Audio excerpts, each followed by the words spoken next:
Hello there, and welcome to the Sleepy Science channel. Tonight, we'll be exploring the gentle world of fruits, a realm filled with color, sweetness, and quiet wonders. All around us grow these extraordinary gifts from nature: apples hanging from branches, berries nestled among leaves, and tropical treasures ripening in distant groves. But there is so much more than meets the eye. Some fruits we enjoy today were cultivated thousands of years ago, shaped by human hands across generations. A simple strawberry contains more genetic material than we do, and the banana you ate for breakfast shares its ancestry with orchids and ginger. Fruits are both ordinary and remarkable, something we taste every day yet never cease to surprise us. If you enjoy these quiet explorations, I invite you to like and subscribe, or share a simple thought down in the comments. It helps others find their way here too, one sleepy soul at a time. But for now, all you need to do is rest, settle in, and allow the gentle world of fruits to carry you softly toward sleep. Let's begin. Every fruit begins as a flower's promise. When spring arrives and trees burst into bloom, each blossom holds within it the potential for fruit. The delicate petals, the sweet nectar, the waiting ovary at the flower's heart. All of these work together in nature's patient design. Bees and butterflies arrive, drawn by color and scent, carrying pollen from flower to flower. In that simple exchange, fertilization occurs. The petals fall away, and slowly, quietly, the ovary begins to swell. What was once a flower transforms into something new, a vessel for seeds, wrapped in flesh that will ripen under the sun. This transformation happens in orchards and gardens everywhere, largely unseen. A cherry blossom becomes a cherry, an orange flower becomes an orange. The process takes weeks or months, guided by sunlight, water, and the tree's ancient programming. To bite into a peach is to taste the result of that patient metamorphosis. Every fruit carries within it the memory of the flower it once was. Apples have been cultivated for thousands of years. The apple is one of humanity's oldest companions. Archaeological evidence suggests that people in Central Asia were gathering wild apples more than 4,000 years ago. These early apples were small, often bitter, nothing like the sweet varieties we know today. But over countless generations, people selected the best trees, saved their seeds, and gradually shaped the apple into something sweeter, larger, more pleasing. The ancient Greeks and Romans grew apples. Medieval monks tended apple orchards in their monasteries, carefully grafting branches to preserve favored varieties. By the time European settlers arrived in North America, they brought apple seeds with them, planting orchards that would spread across the continent. Each region developed its own varieties, adapted to local climates and tastes. The apple traveled with humanity, changing and diversifying, becoming woven into culture, myth, and daily life. Today, there are thousands of apple varieties, each with its own flavor, texture, and story. Some are crisp and tart, perfect for pies. Others are soft and sweet, meant to be eaten fresh from the tree. The apple's journey from wild fruit to cultivated treasure spans millennia, a quiet partnership between people and trees. An apple seed will not grow into the same variety as its parent. If you plant a seed from a Granny Smith apple, the tree that grows will produce apples unlike any Granny Smith you have ever tasted. This is because apples do not breed true from seed. Each seed carries a unique genetic combination, a mixing of traits that creates something new and unpredictable. The apples might be sweet or sour, large or small, red or green or russeted brown. You cannot know until the tree matures and bears fruit years later. This genetic variability is why apple growers rely on grafting. To preserve a beloved variety, they cut a branch from the original tree and attach it to a rootstock. The grafted branch continues to produce apples identical to its parent, faithful copies passed from generation to generation. Every Honeycrisp apple, every Fuji, every Pink Lady comes from trees that are genetic clones, branches descended from a single original. In a way, this makes each apple variety a kind of immortal. The first Macintosh tree was discovered in 1811 in Canada. Every Macintosh apple you eat today comes from that same tree, preserved through grafting, still living in orchards around the world. The original may be gone, but its branches continue, a living lineage stretching across centuries. Bananas are berries, but strawberries are not. Botanically speaking, the definitions of fruits can be surprising. A berry, in botanical terms, is a fruit produced from a single flower with one ovary, with seeds embedded in the flesh. By this definition, bananas qualify perfectly.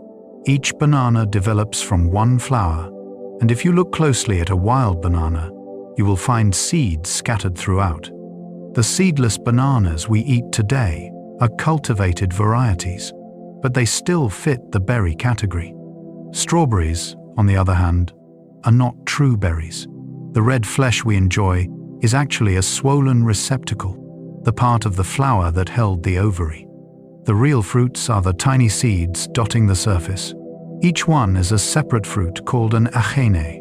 So when you eat a strawberry, you are eating many fruits at once, clustered on a fleshy base. Raspberries and blackberries are not true berries either. They are aggregate fruits, clusters of tiny drupelets, each containing a seed. Meanwhile, grapes, tomatoes, and even pumpkins are all true berries. The language of botany often contradicts our everyday understanding, but these distinctions reveal the hidden complexity of the fruits we take for granted. The Cavendish banana is a clone found in nearly every store. Walk into any supermarket, and the bananas you find are almost certainly Cavendish bananas. Bright yellow, seedless, consistently sweet. They are so uniform because they are all genetic clones. Every Cavendish banana plant is a cutting from another Cavendish, propagated without seeds. This makes them reliable, predictable, and easy to transport, but it also makes them vulnerable. In the 1950s, the most popular banana variety was called the Gros Michel. It was said to be richer and sweeter than the Cavendish. But a fungal disease called Panama disease spread through plantations, attacking the roots of Gros Michel plants. Because every plant was genetically identical, none had resistance. Within a decade, the Gros Michel was nearly wiped out, and the Cavendish replaced it. Today, the Cavendish faces a similar threat. A new strain of Panama disease is spreading, and because every plant is a clone, the entire global supply is at risk. Researchers are searching for resistant varieties or ways to genetically modify bananas to withstand the disease. The story of the banana reminds us that uniformity, while convenient, carries hidden dangers. Diversity, even in something as simple as fruit, is a form of resilience. Wild bananas are filled with hard, black seeds. If you were to find a wild banana growing in the forests of Southeast Asia, you would be surprised by what you discovered inside. The flesh would be packed with large, hard seeds, making it nearly inedible. These seeds are the banana's way of reproducing, meant to be dispersed by animals who eat the fruit and carry the seeds elsewhere. The bananas we eat are the result of thousands of years of selection. Early farmers noticed occasional banana plants that produced fruit with fewer or smaller seeds. They cultivated those plants, and over generations, the seeds shrank until they became the tiny black specks we barely notice today. Those specks are the remnants of seeds, no longer functional, a ghost of the banana's wild ancestry. This transformation required patience and observation. People in ancient times did not understand genetics, but they understood that some plants were better than others. By choosing which plants to propagate, they slowly reshaped the banana into a seedless, soft, sweet fruit. It is a testament to humanity's long relationship with the natural world, quietly shaping it to meet our needs. Strawberries are the only fruit with seeds on the outside. Look closely at a strawberry, and you will see something unusual. Its surface is covered with tiny seeds, each one embedded in a small dimple. Most fruits hide their seeds inside, protected by flesh, but the strawberry wears its seeds openly, scattered across its skin like freckles. Each of those seeds is technically a separate fruit.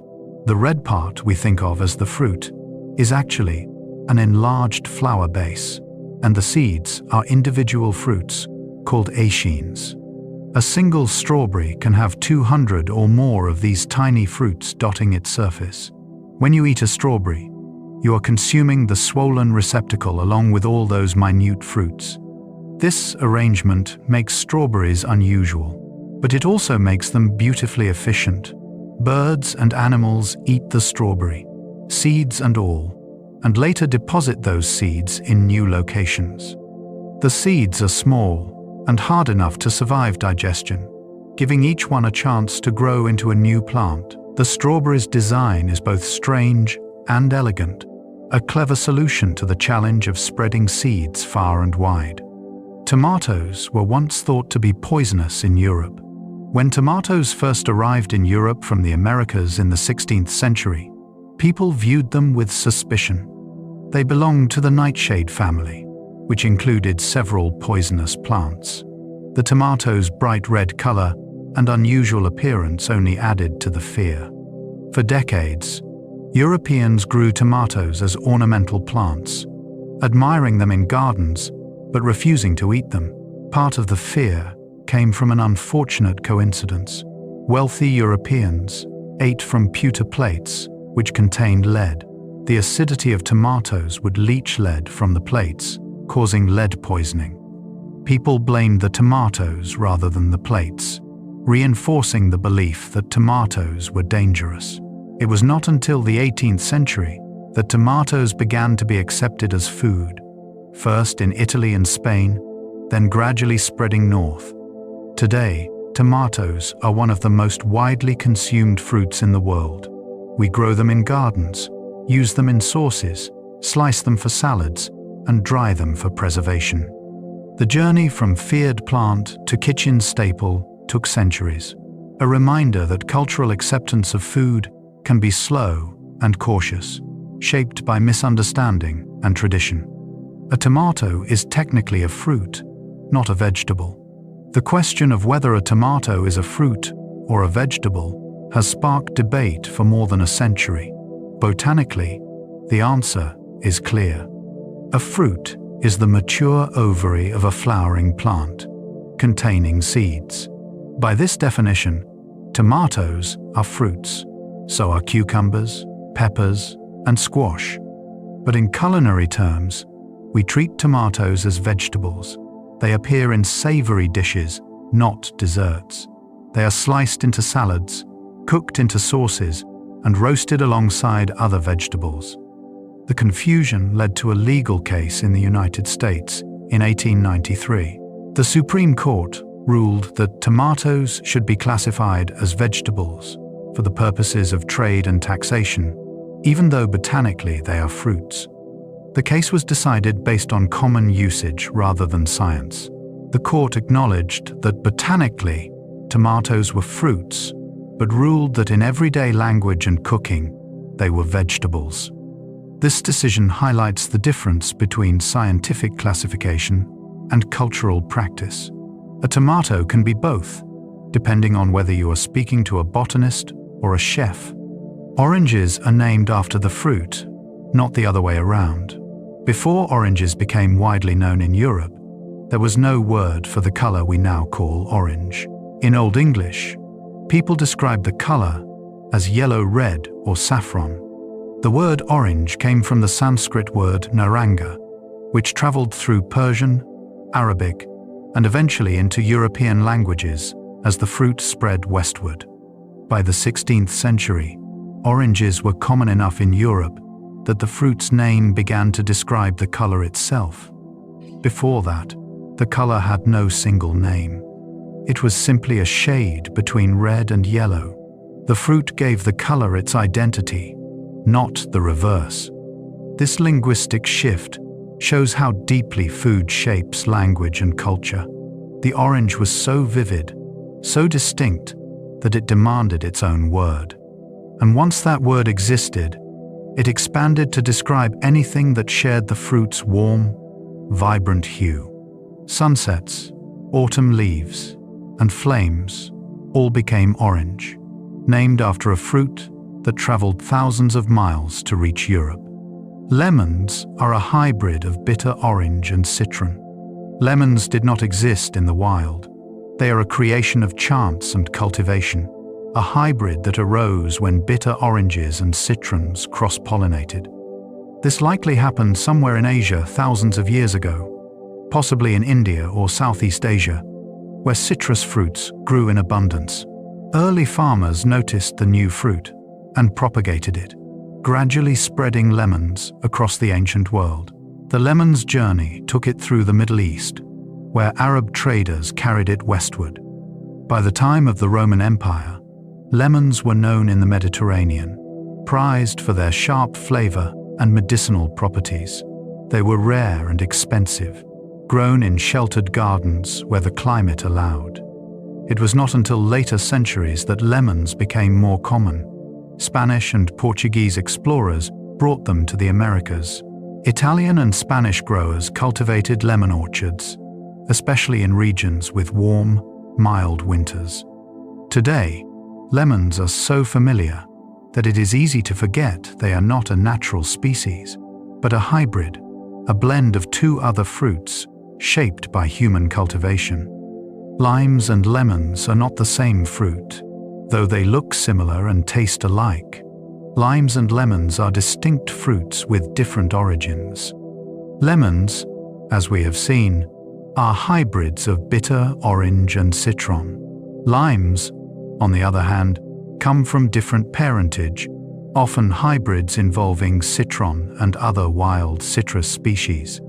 There are many types of limes, including key limes, Persian limes, and kaffir limes, each with unique characteristics.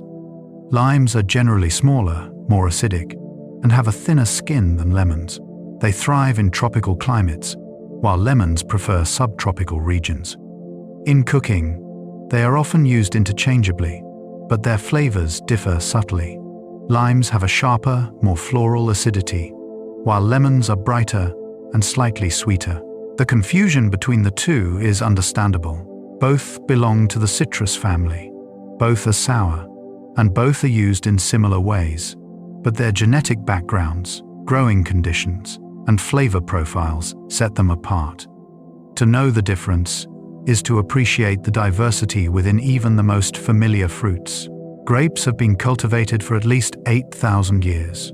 The grapevine is one of humanity's oldest cultivated plants. Archaeological evidence from the Near East shows that people were growing and fermenting grapes as far back as 6,000 years before the Common Era. In ancient Mesopotamia, Egypt, and Greece, grapes were central to agriculture and culture. They were eaten fresh, dried into raisins, and most importantly, turned into wine. The Greeks and Romans spread viticulture throughout their empires, planting vineyards across Europe. Monks in medieval Europe carefully tended grapevines, producing wine for religious ceremonies and daily consumption. The art of winemaking became deeply entwined with culture, religion, and trade. Over millennia, thousands of grape varieties have been developed, each suited to different climates and purposes. Some grapes are best for eating fresh, others for drying, and still others for fermentation. The grapevine's ability to adapt and diversify has made it one of the most successful fruit plants in human history. To taste a grape is to taste a fruit, shaped by 8,000 years of cultivation, a living link to ancient agriculture. A single grapevine can produce fruit for over 100 years. Grapevines are remarkably long-lived plants. Once established, a vine can continue producing fruit for a century or more. Some of the oldest vineyards in Europe contain vines that have been bearing grapes for several generations. These ancient vines are often prized, believed to produce fruit with deeper, more complex flavors. The longevity of grapevines comes from their deep root systems. The roots reach far into the soil, drawing water and nutrients from depths other plants cannot access. This allows the vine to survive droughts and harsh conditions. As the vine ages, its yields may decrease, but the quality of the fruit often improves. Old vines are treated with respect in winemaking regions. They are symbols of continuity, connecting the present to the past. To harvest grapes from a vine planted by your great-grandparents is to participate in a tradition that spans lifetimes. The grapevine reminds us that patience and care can create something enduring, a plant that outlives those who planted it. Watermelons are 92% water. The watermelon is aptly named. Bite into one on a hot summer day, and the cool, sweet juice floods your mouth. That refreshing sensation comes from the fruit's extraordinarily high water content. 92% of a watermelon is water, with the remaining 8% consisting of sugars, fiber, and nutrients. This makes watermelon one of nature's most effective ways to stay hydrated. In regions where water is scarce or of questionable quality, watermelons have long served as a safe source of hydration. Travelers in deserts, farmers working in fields, and children playing in summer heat have all turned to watermelon for relief. The fruit's origins trace back to Africa, where wild watermelons still grow in arid regions. These wild varieties are smaller and more bitter than the cultivated watermelons we know, but they share the same high water content. Early peoples recognized their value and began cultivating them, gradually selecting for sweetness and size. Over thousands of years, the watermelon transformed from a bitter survival fruit into a beloved summer treat, but its essential purpose remains the same: to quench thirst. Wild watermelons have pale, bitter flesh. The watermelons we enjoy today, with their deep red or pink flesh, are far removed from their wild ancestors. Wild watermelons, still found in parts of Africa, have pale, greenish-white flesh that is often bitter or bland. They are small, hard, and filled with seeds. They would hardly be recognizable as the same fruit. These wild watermelons evolved to survive in harsh, dry environments. Their thick rinds protect the moisture inside, and their bitterness may have deterred some animals from eating them. But humans saw potential. By selecting plants that produced sweeter, larger fruits, farmers over thousands of years transformed the watermelon into something delicious. The red flesh we associate with watermelons comes from lycopene, the same compound that gives tomatoes their color. This trait was gradually enhanced through selective breeding.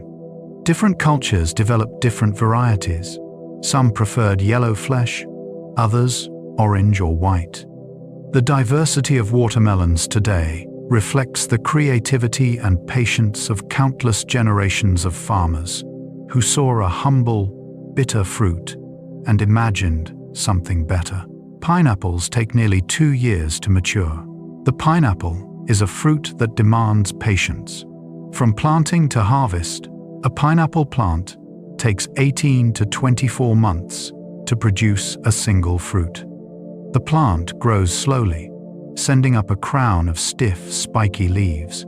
Eventually, a flower stalk emerges from the center, blooming into a cluster of purple flowers that gradually fuse together to form the fruit. Each pineapple is actually a collection of many individual berries that have merged into one. The hexagonal patterns on a pineapple's surface mark the boundaries of these fused berries. As the fruit matures, it swells and ripens, turning golden yellow and filling with sweet, tangy juice. This long growing period made pineapples rare and expensive in Europe and North America for centuries. They were seen as symbols of wealth and hospitality. In colonial America, people would rent pineapples to display at parties, showing them off to guests before returning them to the shop. The fruit was so precious that it rarely got eaten. Today, pineapples are grown in tropical regions around the world, but each one still requires nearly 2 years of growth, a reminder that some things cannot be rushed. Pineapples do not ripen after being picked. Many fruits continue to ripen after harvest. Bananas turn from green to yellow on your counter. Avocados soften over days. But pineapples are different. Once a pineapple is cut from the plant, it stops ripening. The fruit may soften slightly or change color as it ages, but it will not become sweeter or more flavorful. This means that the pineapples you buy in stores are as ripe as they will ever be. If they were harvested early, they will remain tart and firm. If they were picked at peak ripeness, they will be sweet and juicy. Choosing a good pineapple requires attention. A ripe pineapple should have a sweet aroma at the base, golden color, and leaves that pull out easily from the crown. This characteristic affects how pineapples are grown and transported. Farmers must judge ripeness carefully, balancing the fruit's readiness with the time it takes to reach markets. Unlike bananas, which can be shipped green and ripened in warehouses, pineapples must be harvested at the right moment. It adds complexity to their cultivation, but it also means that a perfectly ripe pineapple, eaten fresh, offers a flavor that cannot be improved upon. The spiky crown of a pineapple can be planted to grow a new plant. If you have ever wondered what to do with the leafy crown of a pineapple after cutting it away, the answer is simple: plant it. The crown contains everything needed to grow a new pineapple plant. With a little care, you can root it in soil and watch it slowly develop into a full-grown plant that will, eventually, produce its own pineapple. The process is slow. It takes months for the crown to establish roots and begin growing. Then it takes another year or more before the plant matures enough to flower and fruit. But the reward is worth the wait. Growing a pineapple from a grocery store crown connects you to the fruit in a new way, transforming something you might have discarded into a living plant. This ability to regenerate from its crown is part of the pineapple's survival strategy. In the wild, when a pineapple fruit falls and decays, the crown may take root nearby, giving rise to a new generation. Humans have taken advantage of this trait, using crowns to propagate pineapples in gardens and greenhouses around the world. It is a small reminder that even in the fruit we eat, life continues, waiting for the chance to grow again. Mangoes are related to cashews and pistachios. The mango, beloved for its sweet, juicy flesh, belongs to a surprising botanical family. It is a member of the Anacardiaceae family, which also includes cashews, pistachios, and poison ivy. This family is characterized by resinous sap and unique fruit structures. While the connection between mangoes and nuts may seem strange, they share common traits in their flowering, fruiting, and genetic makeup. Mangoes grow on large, evergreen trees that can live for hundreds of years. The fruit develops from a single flower, ripening into a fleshy drupe with a large, flat seed inside. The skin and sap of mango trees contain compounds called urushiol, the same chemicals found in poison ivy. Some people with sensitivity to poison ivy experience mild reactions when handling mango skins, though the flesh itself is safe. This connection highlights the hidden relationships in the plant world. Fruits we think of as entirely separate may share common ancestry, linked by evolution and chemistry. The mango's relationship to cashews and pistachios is a reminder that the natural world is full of surprising kinships, connections that run deeper than appearance suggests. India produces more mangoes than any other country. The mango is India's national fruit, and for good reason. India grows nearly half of the world's mangoes, with hundreds of varieties cultivated across the country. Mangoes have been part of Indian culture for thousands of years, appearing in ancient texts, art, and religious traditions. They are symbols of love, prosperity, and summer's arrival. Indian mango varieties are diverse, each with unique flavors, textures, and aromas. The Alfonso is considered the king of mangoes, prized for its rich sweetness and smooth flesh. The Kesar is known for its saffron hue and intense flavor. The Langra is tangy and green even when ripe. Each region has its favorites, and each variety has its season, creating a calendar of mango harvests that stretches across months. Mangoes are eaten fresh, made into pickles, dried into leather, and blended into drinks. They are integral to Indian cuisine, from savory chutneys to sweet desserts. The mango's deep roots in Indian culture reflect thousands of years of cultivation and appreciation.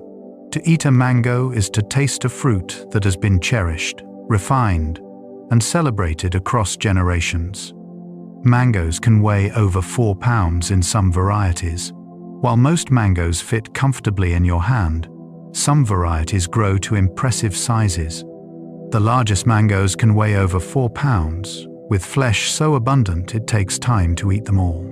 These giant varieties are often grown for local markets, where size is valued as much as flavor. The world record for the heaviest mango belongs to a fruit grown in the Philippines, weighing more than 7 pounds. These enormous mangoes require strong branches to support them and careful handling to prevent damage. Despite their size, they maintain the sweetness and aroma that make mangoes beloved worldwide. Growing large mangoes requires skill and attention. Farmers must ensure the trees receive adequate water, nutrients, and sunlight. They may thin the fruit, removing smaller mangoes to allow the remaining ones to grow larger. The result is a fruit that feels almost absurd in its abundance, a single mango providing enough flesh for an entire family. It is nature's generosity on full display. Cherries contain compounds that may help with sleep. Cherries, especially tart varieties like Montmorency, contain natural melatonin, the hormone that regulates sleep-wake cycles. Studies have suggested that drinking tart cherry juice or eating cherries before bed may improve sleep quality and duration.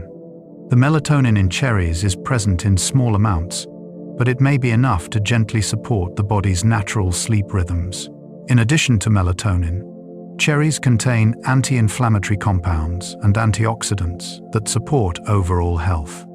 The combination of these elements makes cherries a popular choice for those seeking natural ways to improve rest. Whether the effect is strong enough to replace other sleep aids is debated, but many people report feeling more relaxed after consuming cherries in the evening. This connection between cherries and sleep adds a layer of meaning to the fruit. Cherries ripen in summer, a time of long, warm days. To eat them as the sun sets, feeling the day's heat fade, and then to drift into sleep, is to experience a quiet harmony. The fruit that grows under the sun may help us rest when the sun is gone. Cherry blossoms appear before the fruit, marking spring's arrival. In Japan, the arrival of cherry blossoms is celebrated with hanami, the tradition of viewing flowers. Families gather under blooming cherry trees, spreading blankets and sharing meals, while petals drift down like snow. The blossoms last only a week or two, a brief explosion of pink and white that transforms entire landscapes before vanishing. These blossoms are the precursor to cherries, though most ornamental cherry trees produce small, sour fruits that are rarely eaten. The blossoms themselves are delicate, 5-petaled flowers that open in clusters along the branches. Each flower contains the potential for a cherry, but many fall away unfertilized, their only purpose to create beauty. The symbolism of cherry blossoms runs deep. They represent the fleeting nature of life, beauty that appears and disappears quickly. This awareness of impermanence, called mono-no-aware in Japanese, finds its perfect expression in the cherry blossom. The trees bloom, people gather to admire them, and within days, the petals scatter. Then the trees set fruit, and the cycle continues, beauty giving way to nourishment. Blueberries are one of the few fruits native to North America. While many popular fruits were introduced to North America from Europe, Asia, or South America, blueberries are indigenous. Native peoples gathered wild blueberries for thousands of years, eating them fresh, drying them for winter, and using them in traditional dishes. The berries were an important food source, providing vitamins and sweetness in a diet that varied with the seasons. Wild blueberries still grow across North America, especially in the northeastern United States and Canada. They are smaller than cultivated varieties, with a more intense flavor and darker color.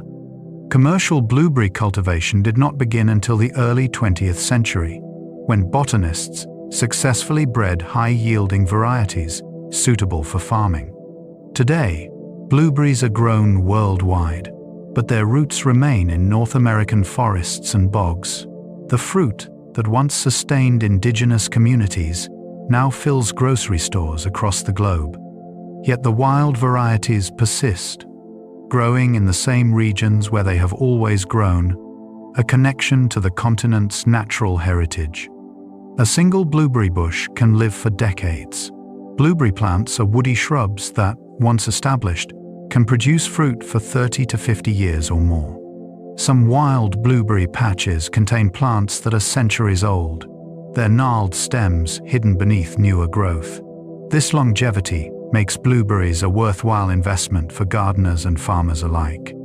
The plants prefer acidic soil and consistent moisture, thriving in conditions that many other fruits cannot tolerate. They bloom in spring with delicate, bell-shaped flowers that hang in clusters. Bees pollinate the flowers, and over the summer, the berries slowly ripen, turning from green to red to deep blue, covered in a dusty bloom that protects them from moisture loss. Harvesting blueberries by hand is meditative work. Each berry must be picked at the right moment, when the color is deep and the berry releases easily from the stem. Machine harvesting speeds the process, but can damage the fruit. Hand-picked blueberries, gathered gently, retain their shape and flavor better. To pick blueberries is to slow down, to pay attention, to notice when each individual berry is ready. Cranberries grow in bogs and float on water. Cranberries are unusual fruits, adapted to grow in wetland environments. They thrive in acidic bogs, where the soil is waterlogged and other plants struggle. The vines creep along the ground, sending up short uprights that bear flowers and fruit. In autumn, the berries ripen into a deep, glossy red. The most striking aspect of cranberry cultivation is the harvest. Farmers flood the bogs with water and then use machines to shake the vines. The berries detach and float to the surface, creating vast pools of bobbing red fruit. Workers corral the floating cranberries and pump them into trucks. The sight of a flooded cranberry bog at harvest time is surreal, a landscape transformed into a sea of red. Cranberries are too tart to eat raw in large quantities. They are most commonly cooked into sauce, dried and sweetened, or pressed into juice. Their high acidity and firm texture make them excellent for preservation. Native peoples used cranberries as a food source, and in pemmican, a mixture of dried meat, fat, and berries that could be stored for months. The cranberry's adaptation to boggy environments and its striking harvest method make it one of the most distinctive fruits in cultivation. It is a fruit that requires patience, specific conditions, and a willingness to work with water. Raspberries come in several colors beyond red. When most people think of raspberries, they imagine red berries. But raspberries also come in black, yellow, and even purple varieties. Each color has a slightly different flavor profile. Red raspberries are sweet, tart, and aromatic. Black raspberries are deeper, richer, with a hint of earthiness. Yellow raspberries, sometimes called golden raspberries, are milder and sweeter. The color differences come from the presence or absence of certain pigments. Red raspberries contain anthocyanins, the same compounds that color many red and purple fruits. Black raspberries have even higher levels of these pigments, along with other compounds that darken the color further. Yellow raspberries lack anthocyanins, allowing their natural yellow color to shine through. Regardless of color, all raspberries share the same basic structure, an aggregate fruit made of many tiny drupelets clustered around a central core. When you pick a raspberry, the fruit separates from the core, leaving a hollow center. This structure gives raspberries their distinctive texture and makes them delicate to handle. Each raspberry is an individual druplets joined together. A raspberry is not a single fruit, but a collection. Each of the tiny bumps on a raspberry's surface is an individual druplet, a small fruit with its own seed. These druplets cluster together around a central core, held together by fine hairs and shared structure. When ripe, the entire cluster detaches from the plant as one unit. This aggregate structure is shared by blackberries, which are closely related. The difference is that when you pick a blackberry, the core stays inside the fruit, while with a raspberry, the core remains on the plant. This makes raspberries hollow and blackberries solid. The individual druplets give raspberries their texture. Each one bursts with juice when you bite into it, releasing flavor in tiny explosions across your tongue. The structure also makes raspberries fragile. They bruise easily, crush under their own weight, and spoil quickly. This delicacy is part of their charm. A raspberry is a fruit that must be eaten soon, enjoyed while fresh, a fleeting pleasure. Blackberries grow wild along roadsides and forest edges. In late summer, blackberry canes sprawl along roadsides, forest edges, and overgrown fields. The plants are vigorous, almost aggressive, sending up arching canes armed with thorns. They form dense thickets that provide shelter for birds and small animals, and every year they produce abundant fruit. Wild blackberries are smaller than cultivated varieties, but often more flavorful. They ripen gradually, starting in midsummer and continuing into early autumn. At any given time, a single cane may have ripe berries, red unripe berries, and white flowers all at once.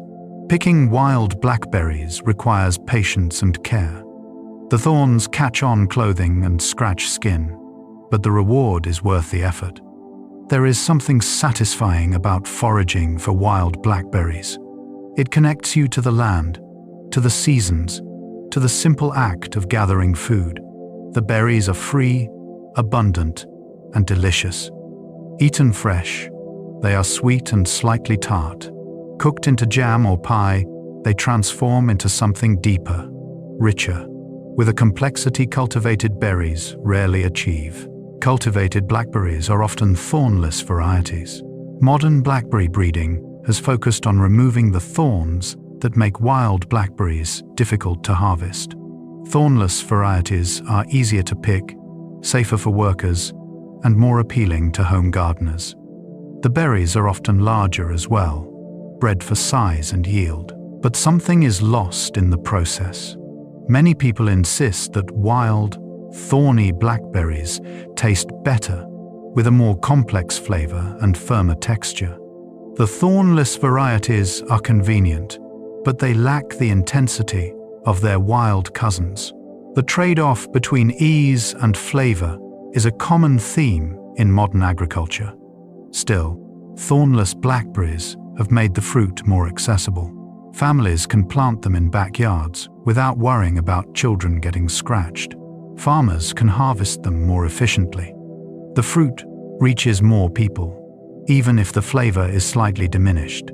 It is a compromise, one that reflects the challenges of balancing wildness with cultivation. Peaches and nectarines are nearly identical genetically. A nectarine is essentially a peach without fuzz. The two fruits are so closely related that nectarines can spontaneously appear on peach trees, and vice versa. The difference comes down to a single gene that controls whether the fruit develops a fuzzy skin. When that gene is recessive, the result is a smooth-skinned nectarine. Aside from the skin, peaches and nectarines are almost indistinguishable. They have the same sweet, juicy flesh, the same large pit, and the same growing requirements. Both belong to the species Prunus persica, and both originated in China, where they have been cultivated for thousands of years. The name nectarine comes from nectar, suggesting the fruit's sweet, almost divine flavor. In the past, nectarines were considered a delicacy, rarer and more exotic than peaches. Today, both fruits are widely available, and the choice between them comes down to personal preference. Some people prefer the fuzzy texture of peaches, others, the smooth skin of nectarines. This close relationship is a reminder of how small genetic differences can create distinct fruits. A single gene switches on or off, and the fruit's entire appearance changes, even though everything else remains the same. The fuzz on a peach protects the fruit from pests. The soft, velvety fuzz covering a peach is not just for texture, it serves a purpose. The fine hairs help protect the fruit from insects and fungal infections. They create a barrier that makes it harder for pests to land and feed. The fuzz also helps reduce water loss, keeping the fruit from drying out in the sun.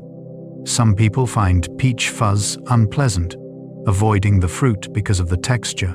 Others enjoy it, rubbing the fuzz between their fingers or biting into the fruit without peeling it. The fuzz is entirely edible, and washing the peach removes most of the loose hairs. For those who prefer smooth skin, nectarines offer the same flavor without the fuzz. But the fuzz on a peach is part of its identity, a feature that has evolved to protect the fruit and help it thrive. It is a small detail, but one that reveals the complexity of even the simplest fruit. Plums come in a wide variety of colors and flavors. Plums are remarkably diverse. They can be deep purple, bright red, golden yellow, or even green. Some are small and tart, others large and sweet. The flavor ranges from tangy to sugary, and the flesh can be firm or soft, yellow or red. This diversity reflects thousands of years of cultivation and the plum's wide geographic range. European plums are often smaller and firmer, with a rich, complex flavor. They are commonly dried into prunes. Japanese plums are larger, juicier, and sweeter, the type most often eaten fresh. There are also hybrid varieties that combine traits from different plum species, creating new flavors and textures. Plums grow on trees that can live for decades, producing fruit year after year.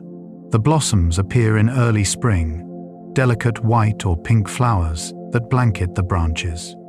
In some cultures, plum blossoms are celebrated similarly to cherry blossoms, admired for their beauty and the promise of fruit to come. The diversity of plums means there is a variety for nearly every taste and purpose. Fresh, dried, cooked, or fermented, plums adapt to many uses. Their versatility has made them a staple fruit across many cultures. Prunes are simply dried plums. The word prune sounds formal, almost medicinal, but it simply means a dried plum. Not all plums are suitable for drying. The best prunes come from varieties with high sugar content and firm flesh, usually European plums. When dried, the sugars concentrate, creating a sweet, chewy fruit that can be stored for months. Prunes have been valued for centuries as a preserved food. Before refrigeration, drying was one of the few ways to keep fruit through the winter. Prunes provided sweetness and nutrition during months when fresh fruit was unavailable. They were carried by travelers, soldiers, and sailors, a portable source of energy. In recent decades, the prune industry has tried to rebrand the fruit as dried plums to shed the old-fashioned image. But the name prune persists, carrying with it associations of health and digestive benefits. Prunes are high in fiber and sorbitol, a natural sugar alcohol that acts as a mild laxative. This makes them effective for digestive health, though it has also given them a reputation as a remedy rather than a treat. Eaten slowly, prunes reveal layers of flavor, sweetness, a hint of tartness, and a deep, almost caramel-like richness. They are fruits transformed by time and sun, concentrated into something new. Apricots are closely related to peaches. Apricots and peaches share a common ancestor, both belonging to the genus Prunus. Apricots are smaller, with a smooth skin that ranges from pale yellow to deep orange. The flesh is firmer than a peach, less juicy but more aromatic. The flavor is distinctive, sweet with a hint of tartness, and a fragrance that fills the air when the fruit is ripe. Apricots originated in Central Asia, where they have been cultivated for thousands of years. They spread along the Silk Road, carried by traders and travelers to the Mediterranean, the Middle East, and eventually to Europe and the Americas. In each region, they adapted and diversified, creating new varieties suited to local climates. Fresh apricots are delicate, with a short season and a tendency to bruise. They are often dried, which concentrates their flavor and extends their shelf life. Dried apricots are chewy and intensely sweet, with a bright orange color that comes from sulfur treatments used in processing. Unsulfured dried apricots are darker, with a more complex, less sweet flavor. Apricot trees bloom early in spring, often before the last frost. This makes them vulnerable to cold snaps that can damage the blossoms and reduce the harvest. A successful apricot crop requires luck and timing, a balance between the tree's eagerness to bloom and the unpredictability of spring weather. Figs are not technically fruits, but inverted flowers. The fig is a botanical curiosity. What we think of as the fruit is actually a fleshy structure called a syconium, an inverted flower cluster. The flowers are inside, hidden within the fig's flesh. Each tiny seed you feel when eating a fig is actually a fruit, a tiny achene that developed from one of those internal flowers. This unusual structure gives figs their unique texture and flavor. The flesh is soft and sweet, studded with crunchy seeds. The inside is complex, with chambers and strands that once held flowers. Biting into a fig is a textural experience, a combination of smoothness and crunch, sweetness and subtle earthiness. Figs have been cultivated for thousands of years, especially in the Mediterranean and Middle East. They were one of the first plants domesticated by humans, prized for their sweetness and their ability to be dried for long-term storage. Dried figs were a valuable trade good, transported across continents and sustaining travelers and armies. The fig's unusual biology reflects the complexity of the natural world. What appears simple on the surface is intricate underneath, a reminder that even familiar fruits hold surprises. Most figs require a specific wasp for pollination. The relationship between figs and fig wasps is one of nature's most remarkable partnerships. Many fig species rely entirely on a particular wasp species for pollination. The female wasp enters the fig through a tiny opening, losing her wings in the process. Inside, she lays her eggs and pollinates the flowers. The wasp dies inside the fig, and her offspring mature within the fruit's chambers. When the new wasps emerge, males mate with females, then chew an exit hole. The females fly off to find new figs, carrying pollen with them. This process sounds unsettling, but it is essential for many fig species to reproduce. Without the wasps, the figs cannot produce seeds. Without the figs, the wasps cannot complete their life cycle. The partnership has evolved over millions of years into a perfectly synchronized relationship. Not all figs require wasps. Some cultivated varieties, especially common figs sold in stores, are parthenocarpic, meaning they produce fruit without pollination. But the ancient relationship between figs and wasps remains, a hidden story within the fruit's complex biology. Kiwis are also known as Chinese gooseberries. The kiwi fruit, with its fuzzy brown skin and bright green flesh, is often associated with New Zealand, but it originated in China, where it was known as mihutao, or macaque peach, because the fruit was favored by monkeys.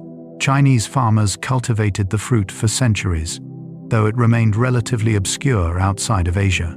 In the early 20th century, seeds were brought to New Zealand, where the fruit was cultivated and eventually marketed as the Chinese gooseberry. But during the Cold War, when trade with China became politically sensitive, New Zealand growers renamed the fruit kiwi after the country's national bird. The new name was catchy, exotic, and untethered from political controversy. The kiwi fruit became a global success. The name change is a reminder of how marketing shapes our perception of food. The fruit itself did not change, but its identity did. Today, most people know it only as kiwi. The connection to China faded into history. A kiwi contains more vitamin C than an orange. Despite its small size, a kiwi is a nutritional powerhouse. A single kiwi contains more vitamin C than a medium orange, along with high levels of vitamin K, vitamin E, and dietary fiber. The flesh is also rich in antioxidants, which help protect cells from damage. The seeds, tiny and black, are entirely edible and provide additional fiber and omega-3 fatty acids. The fuzzy skin, though often peeled away, is also edible and nutritious. Some people eat kiwis whole, biting through the skin to reach the flesh. Finding the slight bitterness of the skin balances the fruit's sweetness. Kiwis ripen after being picked, softening over a few days at room temperature. A ripe kiwi yields slightly to pressure, and the flesh becomes juicy and sweet. The flavor is unique, a combination of strawberry, banana, and melon, with a tangy brightness that wakes up the palate. For such a small, unassuming fruit, the kiwi packs remarkable nutrition and flavor. It is a reminder that size does not determine value. Dragon fruit has a dramatic appearance but mild flavor. Dragon fruit, also called pitaya, looks like something from a fantasy. The fruit is bright pink or yellow, covered in leaf-like scales that give it a dragon-like appearance. When you slice it open, the inside reveals white or magenta flesh speckled with tiny black seeds. The contrast is stunning, a fruit that seems designed to be photographed. But the flavor is surprisingly mild. Dragon fruit is subtly sweet, with a texture similar to kiwi, but less juicy. The taste is delicate, almost melon-like, without strong acidity or boldness. For some, this is disappointing given the fruit's dramatic appearance.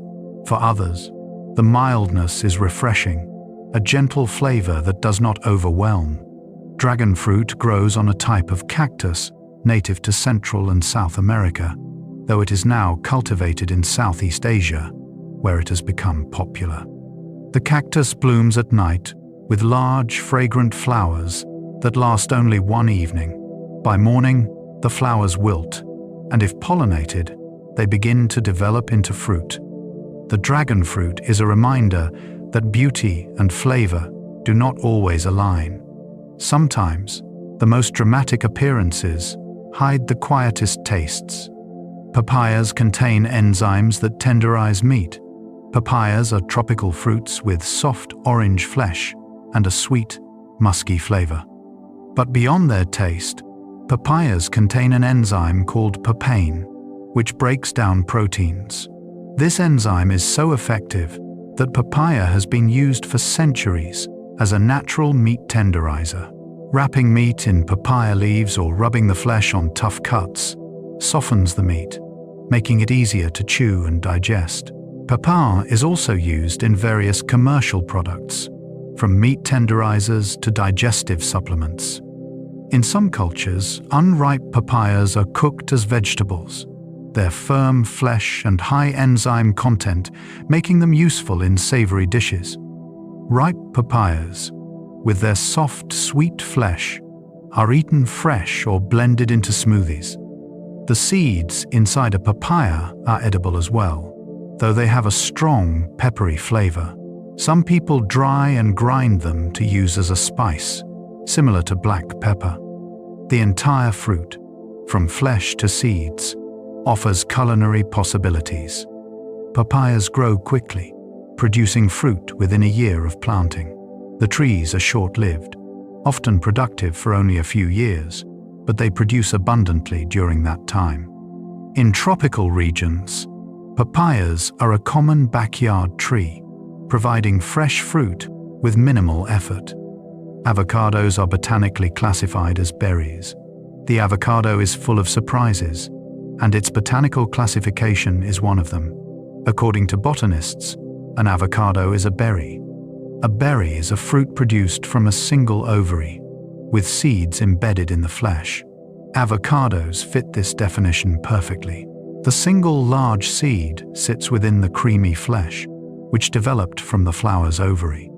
This classification feels strange because we think of berries as small and sweet, like strawberries or blueberries. But botanically, those are not true berries. The avocado, with its thick skin and single seed, is. It is a reminder that scientific definitions often diverge from everyday language. Avocados originated in Central and South America, where they have been cultivated for thousands of years. The name comes from the Aztec word ahuacatl, which also meant a certain part of the male anatomy, a reference to the fruit's shape. Spanish conquistadors adapted the word into aguacate, which eventually became avocado in English. The fruit was slow to gain popularity outside its native region. For a long time, avocados were considered exotic, too fatty, too strange. But in recent decades, they have become beloved worldwide, valued for their creamy texture, mild flavor, and health benefits. Avocados ripen only after being picked. Unlike most fruits, avocados do not ripen while on the tree. They can hang for months, growing larger but remaining hard and inedible. Only after being picked do they begin to soften, as enzymes break down the flesh and starches convert to sugars.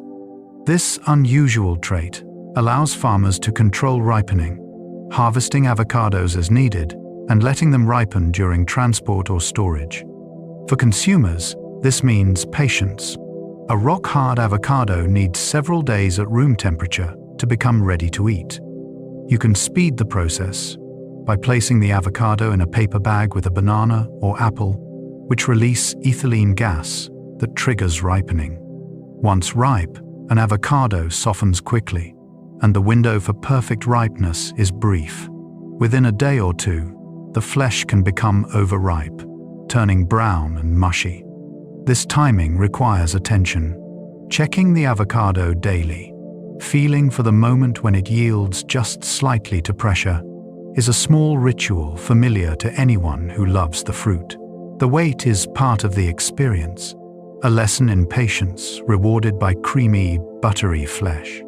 The large seed of an avocado can be sprouted to grow a tree. The avocado seed So large it dominates the fruit's interior, holds the potential for a new tree. With patience, you can sprout it at home. The process is simple. Suspend the seed half submerged in water using toothpicks, place it in a warm spot, and wait. After several weeks, a root emerges from the bottom, followed by a sprout from the top. Once the sprout develops leaves, the seedling can be planted in soil. It will grow into a tree, though slowly. Avocado trees, grown from seed, take many years to mature, sometimes a decade or more, before producing fruit. And the fruit may not resemble the avocado the seed came from. Avocados, like apples, do not breed true from seed. The new tree's fruit will be a genetic mix, possibly inferior to the parent. Still, there is something satisfying about growing an avocado tree from a seed you would have otherwise discarded. It connects you to the cycle of growth, from fruit to seed to tree. Even if the tree never fruits, watching it grow is reward enough. Coconuts can float across oceans and still germinate. The coconut is a remarkable traveler. Its hard shell and fibrous husk make it buoyant, allowing it to float on ocean currents for thousands of miles. Inside, the seed is protected from salt water, and the coconut water provides nourishment for germination. When a coconut washes ashore on a distant beach, it can take root and grow into a new palm tree. This ability to disperse across oceans helped coconut palms spread throughout the tropics, long before human intervention. Today, coconut palms grow on islands and coastlines around the world, from the Caribbean to the Pacific. Some of this spread was natural, aided by ocean currents. But humans also carried coconuts with them, planting them wherever they settled. The coconut's journey across the sea is both a survival strategy and a story of connection. Islands separated by vast distances share the same palms, linked by the currents that carried coconuts from one shore to another. To see a coconut palm swaying in the breeze is to see a tree whose ancestors may have traveled across an entire ocean. A coconut is actually a seed, not a nut. Despite its name, the coconut is not a true nut. Botanically, it is a drupe, a fruit with a hard stone enclosing a seed. The part we think of as the coconut, the hard brown shell with white flesh inside, is actually the seed. The fibrous husk that surrounds it in its natural state is part of the fruit's outer layers. This distinction matters little in practical terms, but it reveals the complexity of botanical classification. Many things we call nuts are not nuts at all. Almonds, cashews, and walnuts are also drupes or seeds. True nuts, like acorns and hazelnuts, have a hard shell that does not open to release the seed. The coconut's structure is designed for survival. The hard shell protects the seed from damage and saltwater. The white flesh, called copra, provides energy for the germinating seedling. The coconut water nourishes the seed until it can establish roots. Every part of the coconut serves a purpose in ensuring the next generation. Coconut water is different from coconut milk. Coconut water is the clear liquid found inside a young, green coconut. It is slightly sweet, refreshing, and naturally sterile, making it a safe drink in tropical regions where clean water may be scarce. As the coconut matures, the water decreases and the white flesh thickens. Coconut milk, by contrast, is not found naturally inside the coconut. It is made by grating mature coconut flesh and soaking it in water.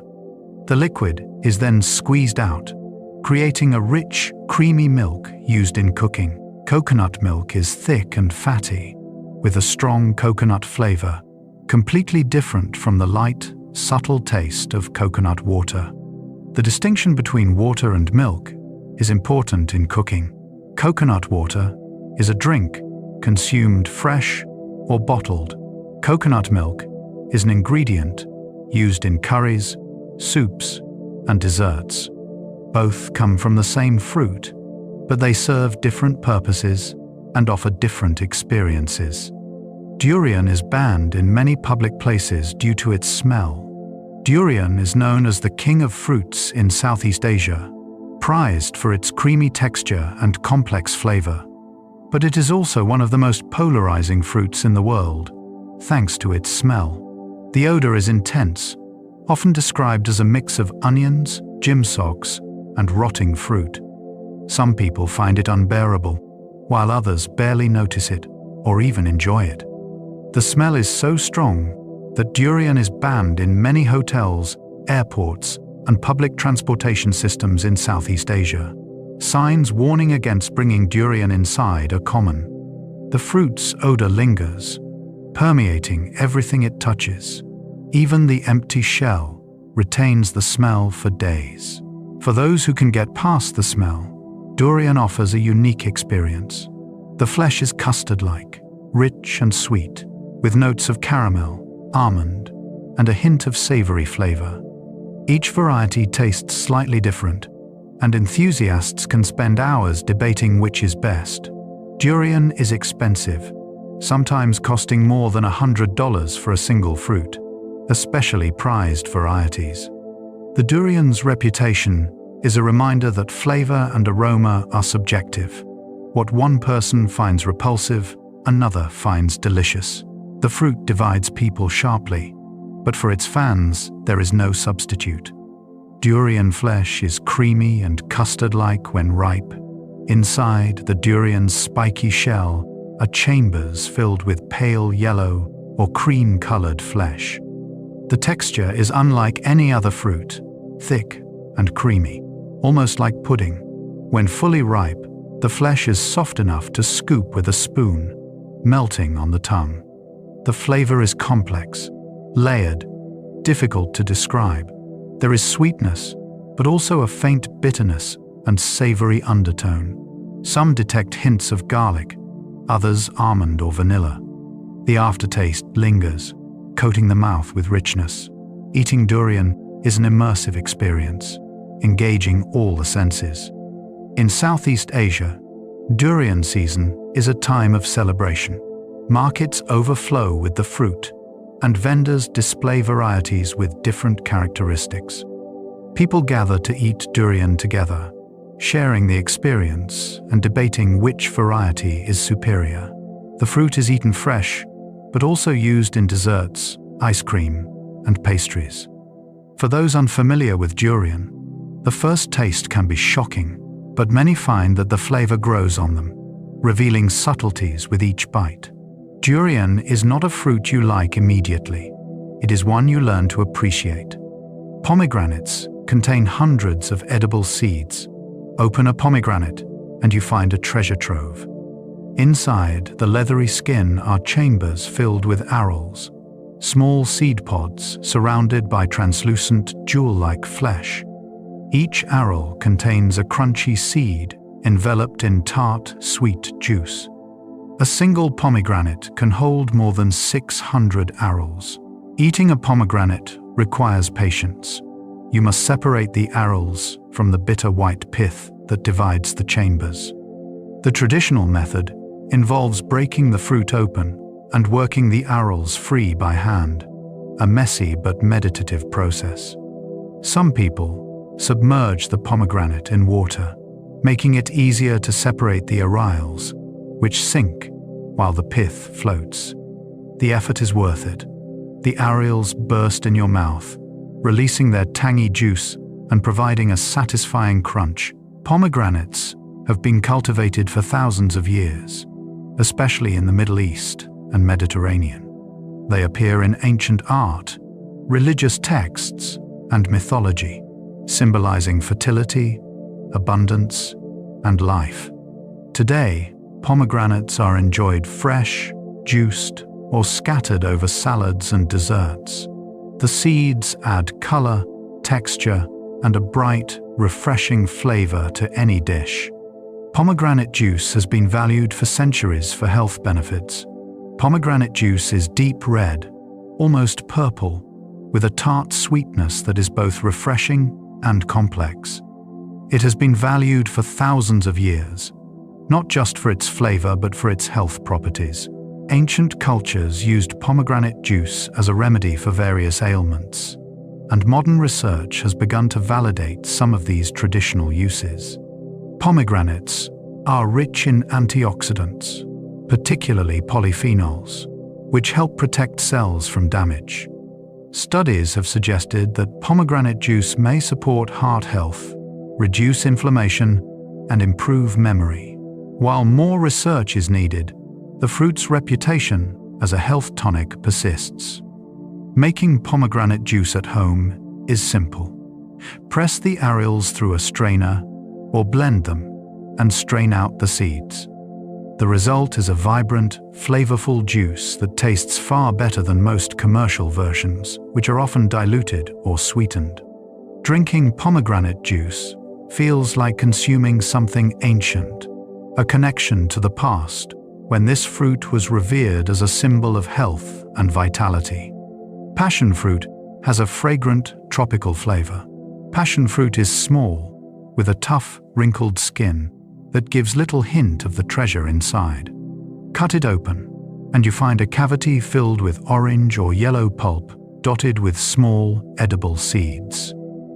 The pulp is intensely aromatic, with a flavor that is both sweet and tart, floral and tropical. The seeds are edible, though some people strain them out to use only the juice. The seeds add a pleasant crunch and contain fiber and nutrients. The pulp can be eaten with a spoon directly from the shell, or it can be used in desserts, drinks, and sauces. Passion fruit juice is a common ingredient in tropical cocktails and fruit punches, adding complexity and brightness. The name passion fruit does not refer to romantic passion, but to the Passion of Christ. Early missionaries in South America saw religious symbolism in the flower's structure. The 10 petals represented the 10 apostles present at the crucifixion, the corona resembled the crown of thorns, and the 5 stamens symbolized the 5 wounds. The fruit that followed was named accordingly. Despite the religious origins of its name, passion fruit is now simply enjoyed for its flavor, a taste of the tropics in a small, unassuming package. Lychees have a floral sweetness and delicate texture. Lychees are small fruits with a bumpy red shell that peels away to reveal translucent white flesh. The texture is soft, almost jelly-like, and the flavor is sweet with a floral, perfumed quality. Inside is a single, large seed that separates easily from the flesh. Lychees grow in clusters on trees native to southern China, where they have been cultivated for more than 2,000 years. They were considered a delicacy in ancient China, so prized that emperors would have them transported from the far south, a feat that required fast horses and careful handling to deliver the fruit before it spoiled. Today, lychees are grown in many tropical and subtropical regions. Fresh lychees have a short season, but they are also available canned in syrup, though the texture and flavor are diminished. Dried lychees, called lychee nuts, have a chewy, raisin-like texture and concentrated sweetness. Eating fresh lychees is a sensory pleasure. The floral aroma, the soft texture, and the sweet juice combine into an experience that feels exotic and refreshing. Each lychee is small, eaten in a few bites, making it easy to consume many at once. Starfruit has a distinctive 5-pointed star shape.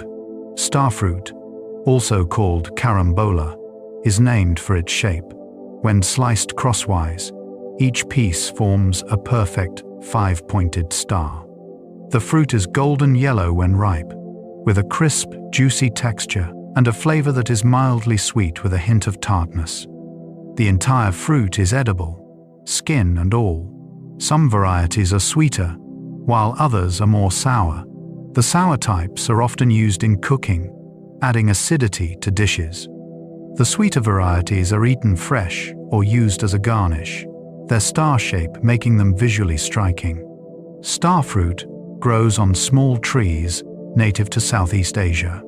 The trees produce fruit abundantly, and the fruit hangs in clusters, ripening over several weeks. When ripe, the fruit turns from green to yellow, and the flavor becomes sweeter.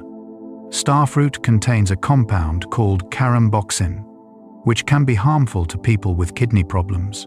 For most people, the fruit is safe and enjoyable, but those with kidney disease should avoid it. This caution is a reminder that even natural foods can have specific risks for certain individuals. Guavas have a sweet, musky aroma and edible seeds. Guavas are tropical fruits with a unique character. The skin can be green, yellow, or pink, and the flesh ranges from white to deep pink or red.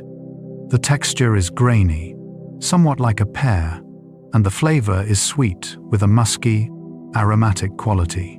The seeds are small, hard, and scattered throughout the flesh. They are edible, though some people find them too tough and prefer to spit them out. Guavas are rich in vitamin C, containing even more than citrus fruits. A single guava provides several times the daily recommended intake. They are also high in fiber, much of it from the seeds. In tropical regions, guavas are common backyard fruits, growing with little care and producing abundantly. The fruit can be eaten fresh, sliced, and sprinkled with salt or chili powder in some cultures. Guava juice is popular, as is guava paste, a thick, sweet preserve used in desserts and pastries. The leaves of the guava tree are also used in traditional medicine, brewed into tea for digestive health. Guavas are unpretentious fruits, not as celebrated as mangoes or pineapples, but deeply appreciated in the regions where they grow. Persimmons must be fully ripe to avoid astringency. Persimmons are beautiful fruits, glossy and orange, resembling tomatoes, but eating an unripe persimmon is an unforgettable mistake. The flesh is intensely astringent, coating your mouth with a dry, puckering sensation that lingers. The astringency comes from tannins, which decrease as the fruit ripens. There are two main types of persimmons. Astringent varieties, like hachia, must be fully ripe, soft to the point of feeling overripe, before they are edible. When ripe, the flesh becomes sweet, jelly-like, and delicious. Non-astringent varieties, like fuyu, can be eaten while still firm, their tannins lower from the start. Ripening a persimmon requires patience. The fruit must be left at room temperature until it softens completely. Some people speed the process by freezing the fruit, which breaks down the tannins. Once ripe, the persimmon is sweet and honey-like, with a texture almost custard-like. Persimmons are native to East Asia and have been cultivated for centuries. In Japan, dried persimmons, called hoshigaki, are a traditional delicacy, hung and massaged over weeks until they develop a sweet, chewy texture and a delicate, sugary coating.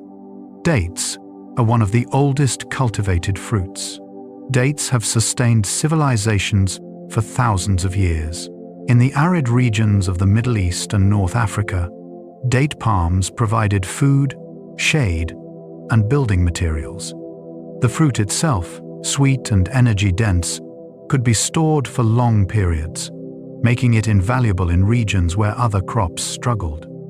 Dates grow in large clusters on tall palm trees.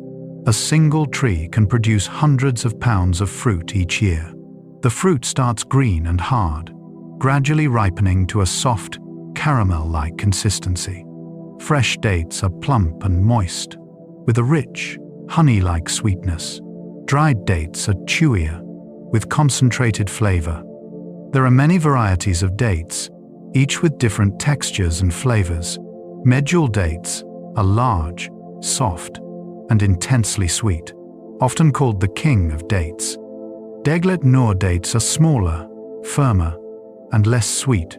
Each variety has its fans and its uses.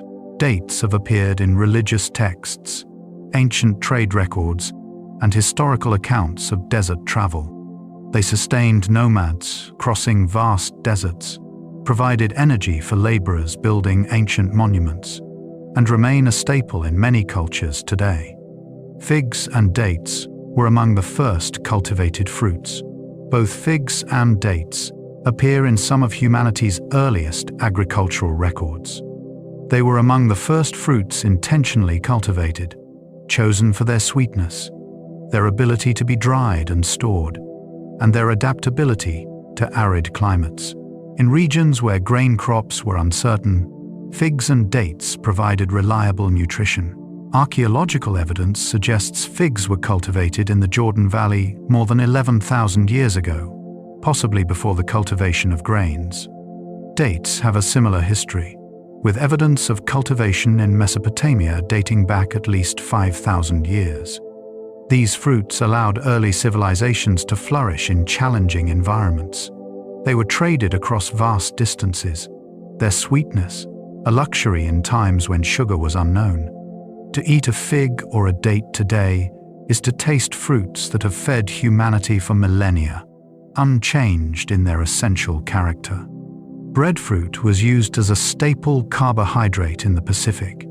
Breadfruit is a large, starchy fruit native to the Pacific Islands. When cooked, its texture and flavor resemble freshly baked bread, hence the name. For centuries, breadfruit was a staple food in Polynesia, Micronesia, and other Pacific regions, providing reliable carbohydrates and nutrition. The trees are highly productive, bearing fruit for decades. With little care, a single tree can produce hundreds of fruits each year. The fruit is typically roasted, boiled, or fried, and can be eaten at various stages of ripeness. When underripe, it is firm and starchy, suitable for savory dishes. When fully ripe, it becomes sweeter and softer, sometimes eaten as a dessert. Breadfruit gained historical notoriety through the story of the bounty. In the 18th century, the British attempted to transplant breadfruit from Tahiti to the Caribbean, hoping to provide a cheap food source for enslaved laborers. The mission, led by Captain Bligh, ended in mutiny, but breadfruit eventually made it to the Caribbean and is now grown in tropical regions worldwide. Today, breadfruit is being reconsidered as a sustainable food source, capable of feeding large populations with minimal environmental impact. Jackfruit is the largest tree-borne fruit in the world. Jackfruit is immense, the largest fruit that grows on a tree. A single jackfruit can weigh up to 80 pounds, hanging heavily from the trunk or large branches. The exterior is covered in a thick, spiky green skin, and inside are chambers filled with sweet, yellow flesh pods surrounding large seeds. The flesh has a distinctive texture, somewhat stringy, and a flavor that is sweet with hints of banana, mango, and pineapple. The seeds are also edible when cooked, with a starchy, nutty flavor similar to chestnuts. In regions where jackfruit grows, nothing goes to waste. The flesh is eaten fresh or cooked, the seeds are roasted, and even the unripe fruit is used in savory dishes. Unripe jackfruit has gained popularity as a meat substitute in vegetarian and vegan cooking. Its texture, when cooked, resembles pulled pork or shredded chicken, absorbing flavors from sauces and spices. This versatility has made jackfruit trendy in Western countries, though it has been a staple in South and Southeast Asia for centuries. The jackfruit tree is also valued for its wood, which is used in furniture and construction. The tree provides food, materials, and shade, making it an important resource in tropical regions. Rambutan is related to lychee and has a hairy exterior. Rambutan is an exotic fruit, native to Southeast Asia, closely related to lychee. The name comes from the Malay word rambut, meaning hair, a reference to the soft, spine-like hairs covering the fruit's red or yellow skin. These hairs are harmless. almost soft to the touch, and peel away easily to reveal the translucent white flesh inside. The flesh is sweet and juicy, similar to lychee, but with its own distinct flavor. Inside is a single seed, which sometimes clings to the flesh, making it slightly more challenging to eat than lychee. The seed is generally not consumed, though some people report it is edible when cooked. Though bitter, rambutans grow in clusters on trees that thrive in hot, humid climates. The trees are prolific, producing fruit abundantly. In markets across Southeast Asia, rambutans are sold by the kilogram, piled high in vibrant heaps of red and yellow. Their appearance is striking, their taste refreshing, and their texture delightful. For those encountering rambutan for the first time, the hairy exterior can be intimidating, but inside is a fruit that is sweet, simple, and satisfying. Mangosteens are called the queen of fruits. If durian is the king, mangosteen is the queen. This tropical fruit, native to Southeast Asia, is prized for its delicate, sweet flavor and its smooth, juicy texture. The fruit is small, about the size of a tangerine, with a thick purple rind that must be carefully opened to reveal the white segments inside. The flesh is divided into sections, like an orange, each segment soft and translucent. The flavor is sweet, with a hint of tartness, often compared to a blend of peach, strawberry, and citrus. The texture is smooth, almost melting, and the juice is refreshing without being overwhelming. Mangosteens are labor-intensive to grow. The trees take years to begin fruiting, and the fruit does not travel well, bruising easily and spoiling quickly. This has kept mangosteens relatively rare outside their native regions, though they are now grown in other tropical areas and occasionally appear in specialty markets. In Southeast Asia, mangosteens are highly regarded, sold fresh in markets, and eaten as a special treat. The combination of delicate flavor, pleasing texture, and rarity has earned them their royal title. Dragon fruit grows on a climbing cactus. Despite its exotic appearance, dragon fruit comes from a humble source, a cactus. The plant, a species of climbing cactus, grows by attaching itself to trees, fences, or support structures. It produces large, fragrant flowers that bloom at night, attracting moths and bats for pollination. After the flowers fade, the fruit develops, swelling into the distinctive dragon fruit shape. The plant is surprisingly easy to grow in warm climates, requiring little water and thriving in poor soil. This makes it a popular crop in regions where other fruits struggle. The cactus itself is striking, with triangular stems covered in small spines. The contrast between the plant's rough, thorny appearance and the smooth, colorful fruit it produces is dramatic. The flowers, which last only one night, are beautiful, with large white petals and a sweet fragrance. To see a dragon fruit cactus in bloom is to witness a brief moment of beauty in the night. Pomelos are the largest citrus fruits. Pomelos are massive citrus fruits, the largest in the citrus family. They can weigh several pounds and resemble oversized grapefruits, though their shape is often more pear-like. The rind is thick, sometimes an inch or more, protecting the flesh inside. Peeling a pomelo requires effort, but the reward is generous segments of sweet, mild citrus.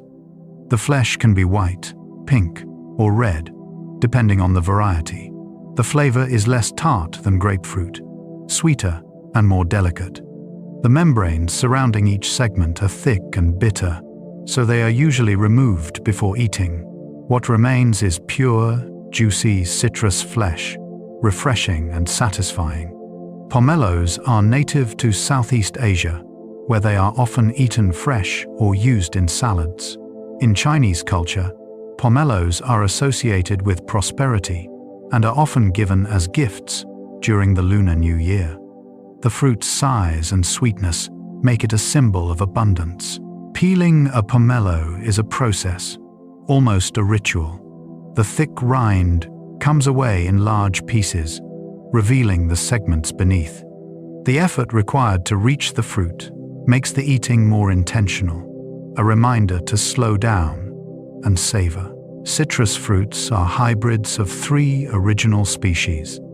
The diversity of citrus fruits we enjoy today, oranges, lemons, limes, grapefruits, and more, all descend from just 3 original species: the citron, the pomelo, and the mandarin.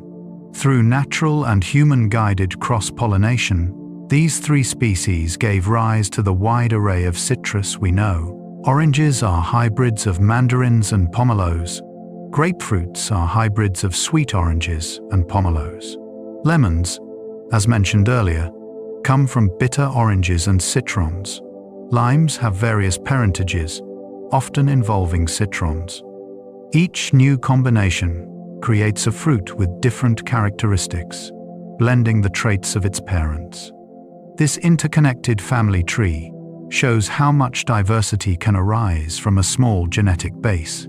It also reveals the role humans have played in shaping the fruits we eat.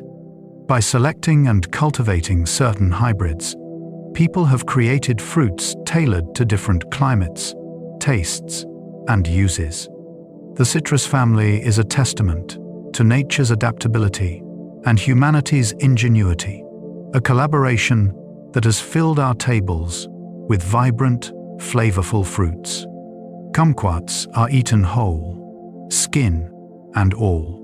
Kumquats are tiny citrus fruits, no larger than a grape or olive. Unlike other citrus, the skin is sweet and the flesh is tart, creating an unusual flavor combination.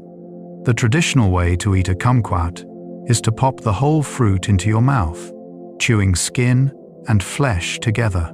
The sweetness of the skin balances the sourness of the juice. The texture is interesting. The skin firm and slightly chewy, the flesh juicy and filled with small seeds. Some people roll the kumquat between their fingers before eating, releasing the oils in the skin and softening the fruit slightly. Kumquats grow on small shrubs or trees, often used as ornamental plants because of their attractive fruit and compact size. The fruit hangs on the branches like tiny lanterns, bright orange and decorative. In colder climates, kumquat trees are sometimes grown in pots and brought indoors during winter. The name kumquat comes from the Cantonese word meaning golden orange. The fruit has been cultivated in China for centuries and was introduced to Europe and the Americas in the 19th century.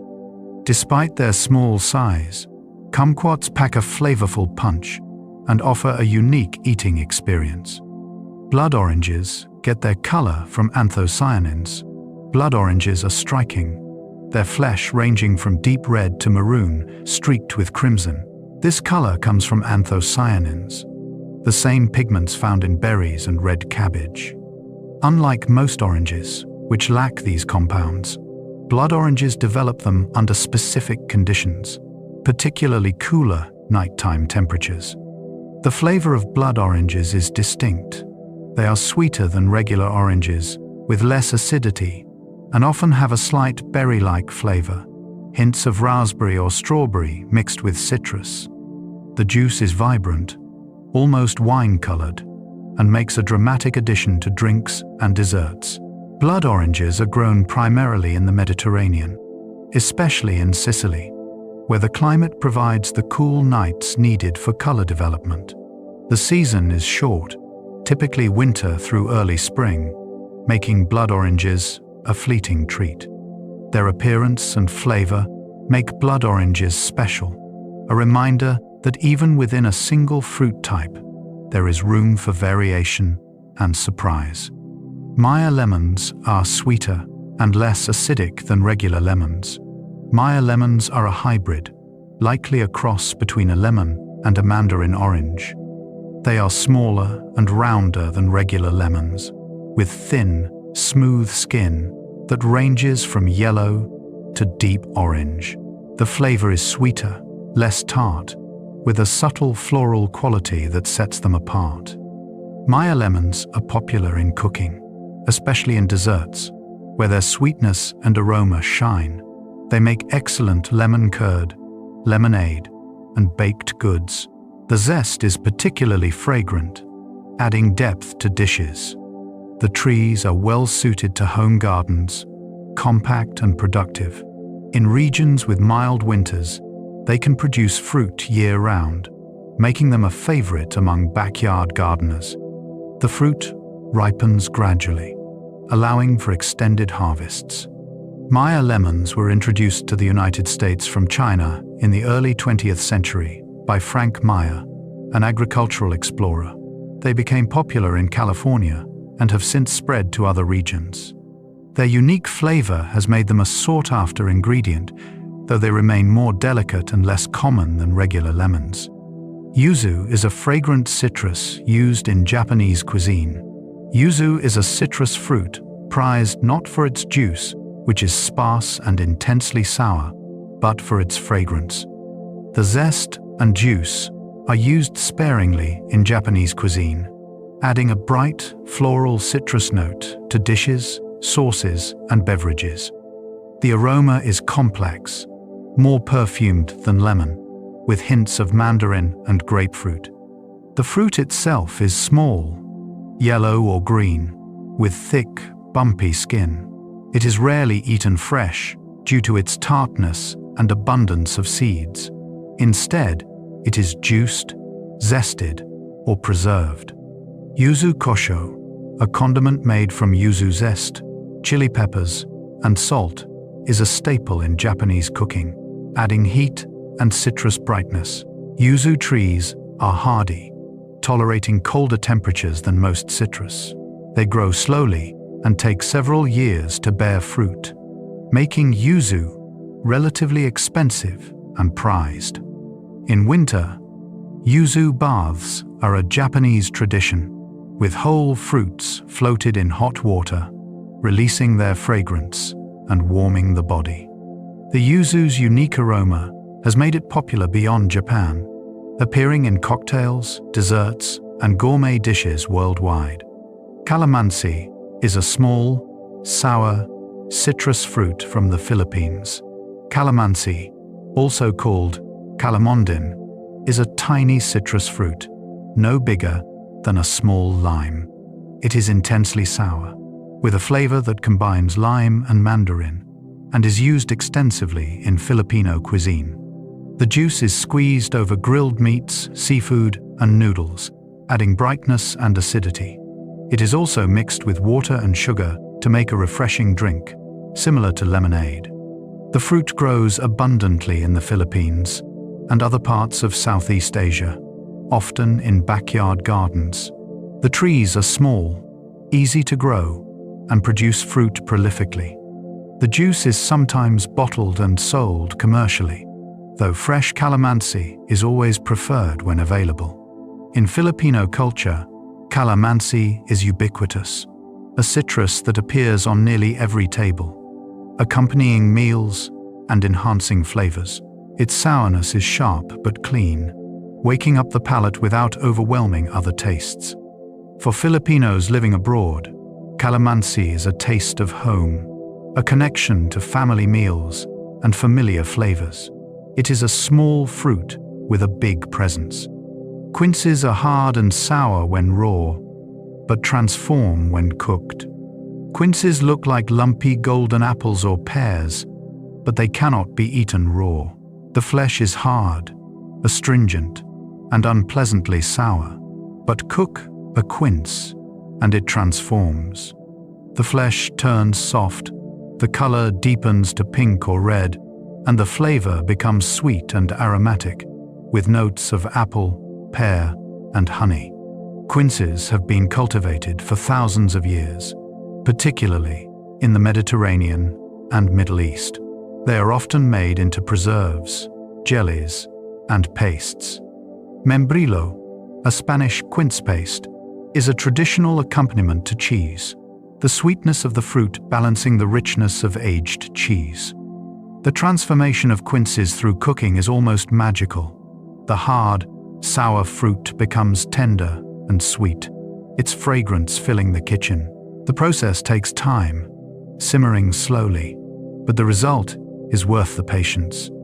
Quinces are less common today than they once were, overshadowed by apples and pears, but those who know them appreciate their unique character and the way they reward slow, careful preparation. Pears are one of the few fruits that ripen better off the tree. Pears are unusual among fruits. They improve after being picked. Left to ripen on the tree, pears become mealy and grainy, their texture unpleasant.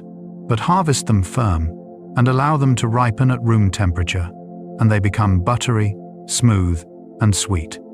This characteristic requires patience. A hard pear needs several days to a week to ripen fully.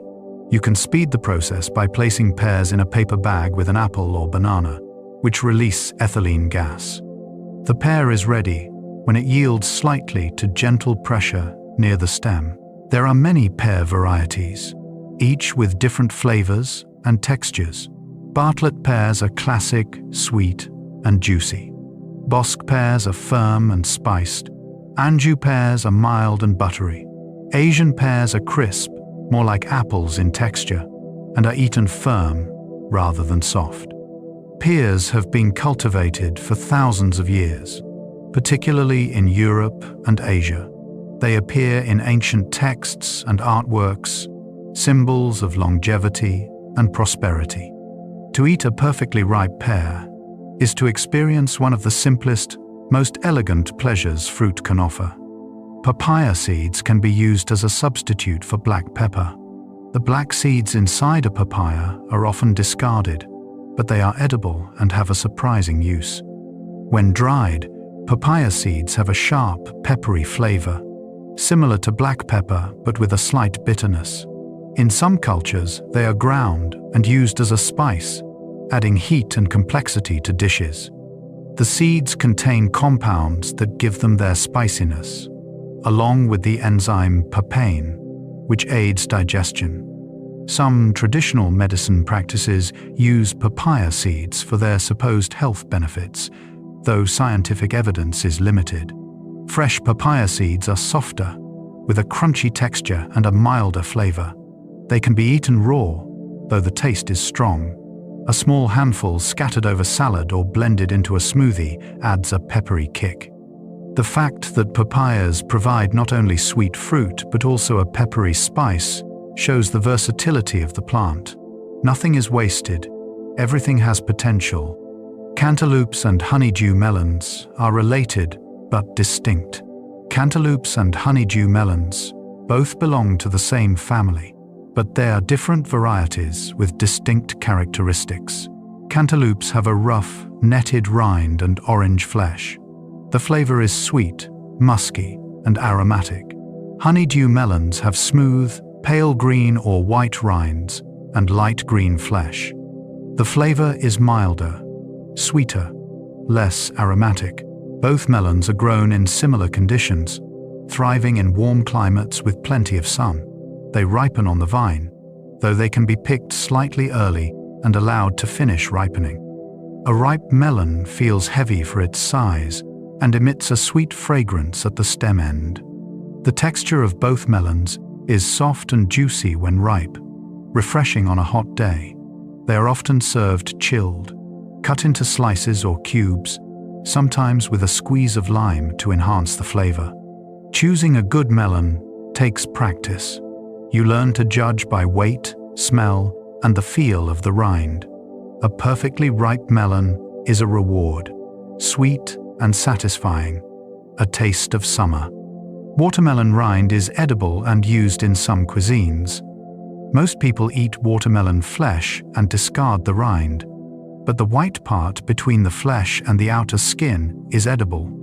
It is firmer and less sweet than the flesh, with a cucumber-like flavor. In some cultures, watermelon rind is pickled, stir-fried, or added to stews. Pickled watermelon rind is a traditional preserve in the American South. The rind is sliced, soaked in brine, and then cooked in a sweet-sour syrup with spices. The result is a tangy, crunchy pickle that balances sweetness and acidity. In Asian cuisines, watermelon rind is sometimes stir-fried with garlic and other vegetables, treated like a mild, absorbent ingredient that takes on the flavors around it. It provides texture and bulk without overpowering the dish. Using the rind reduces waste and makes the most of the entire fruit. It is a reminder that the parts we discard often have value, if we are willing to see it. Honeycrisp apples were developed through scientific breeding. The Honeycrisp apple is a modern success story. Developed at the University of Minnesota and released in 1991, it was the result of decades of careful breeding. The goal was to create an apple that could withstand cold climates while maintaining exceptional flavor and crunch. The Honeycrisp succeeded beyond expectations. Its texture is unusually crisp, the cells larger than in most apples, creating an explosive crunch with each bite. The flavor balances sweetness and tartness perfectly, and the juice is abundant. The apple quickly became a favorite, commanding premium prices in stores. The success of Honeycrisp has inspired further breeding efforts, creating a new generation of apples designed for specific qualities. Apples like Cosmic Crisp and Sweet Tango carry on the tradition, each offering unique characteristics. The modern apple is a designed fruit, shaped by human intention as much as by nature. This scientific approach to apple breeding shows how much fruit cultivation has evolved, from ancient farmers selecting the best trees to modern geneticists crossing specific varieties. The partnership between humans and fruit continues. Gala apples originated in New Zealand. The Gala apple, now one of the most popular apples worldwide, was developed in New Zealand in the 1930s. It is a cross between Golden Delicious and Kids Orange Red, combining sweetness with a hint of pear-like flavor. The apple is small to medium in size, with yellow skin striped with red.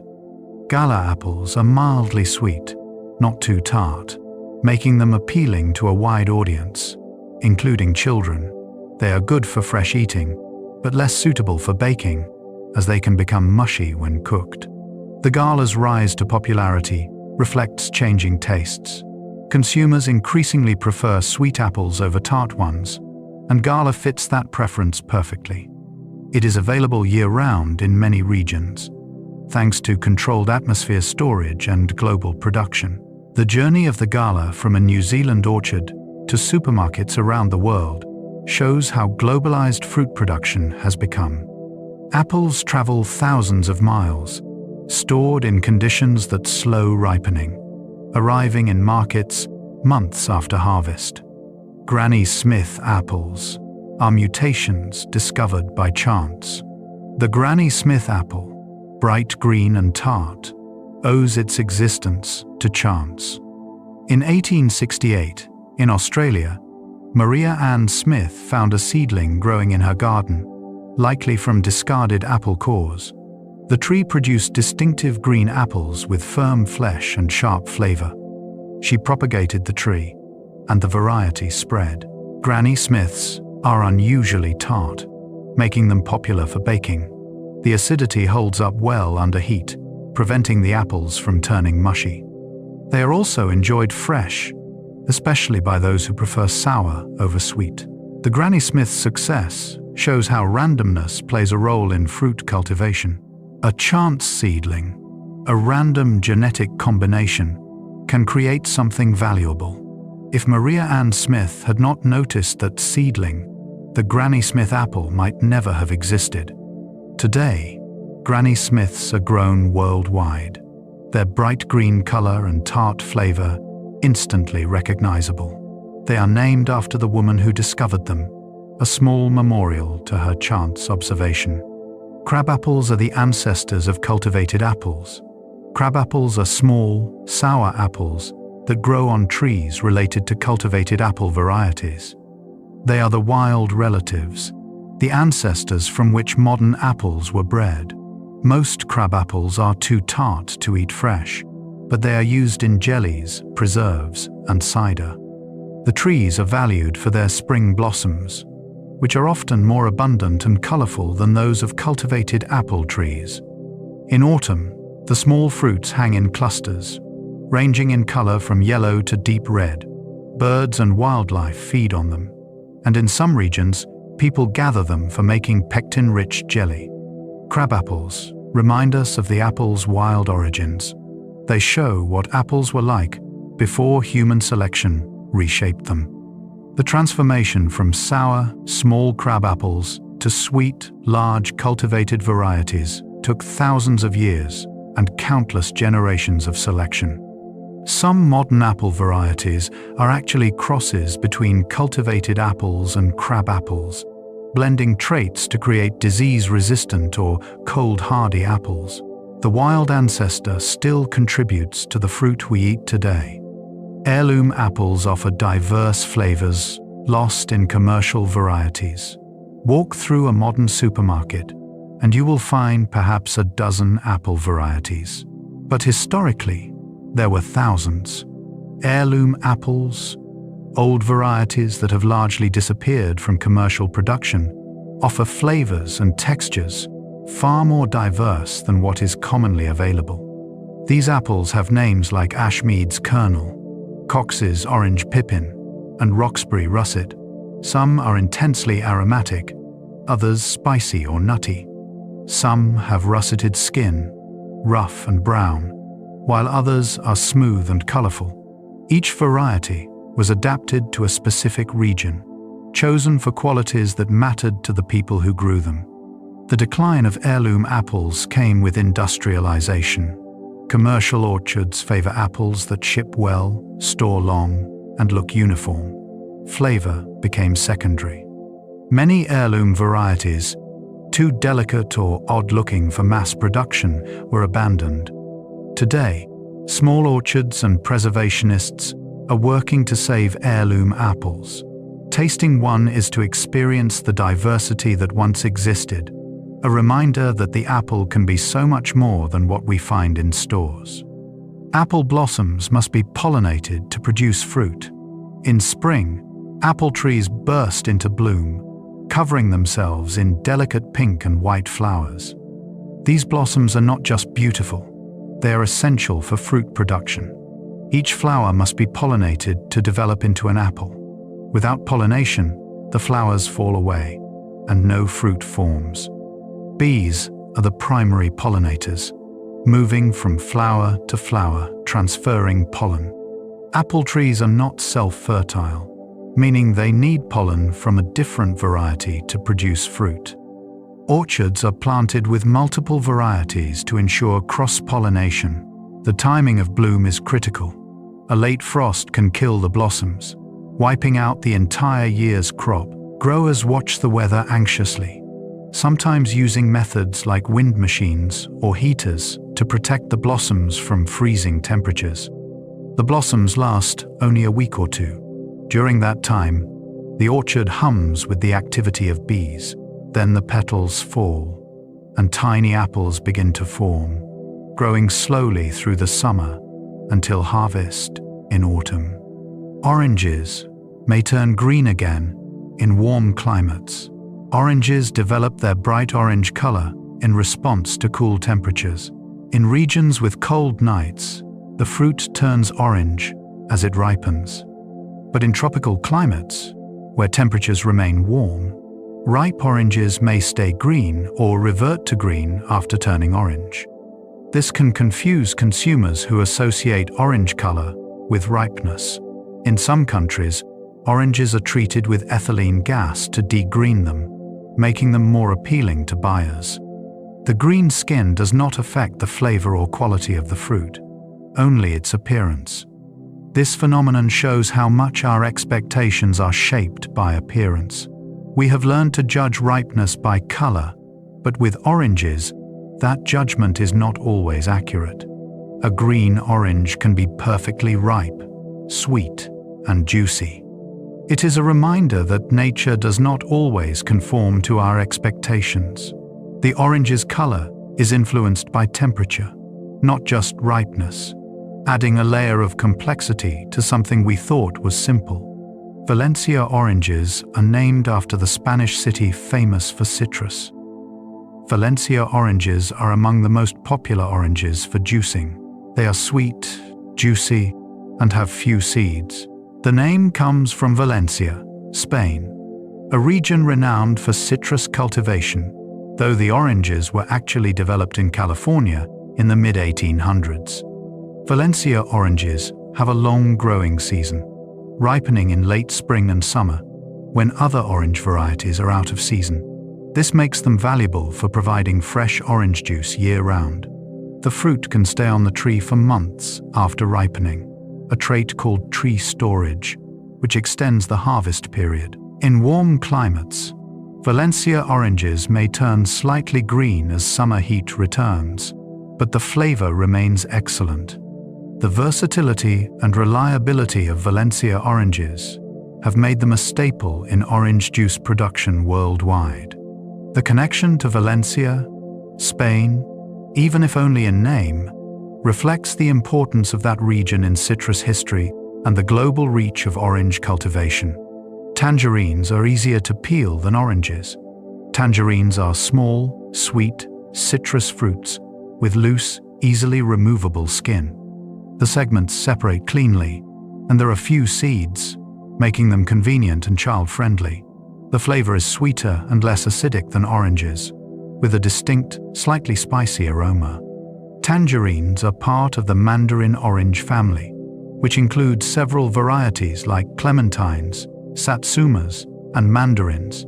Each has slightly different characteristics, but all share the easy-peel trait and sweet flavor. The name tangerine likely comes from Tangier, Morocco, a port through which these fruits were shipped to Europe. The fruit itself originated in China, where mandarins have been cultivated for thousands of years.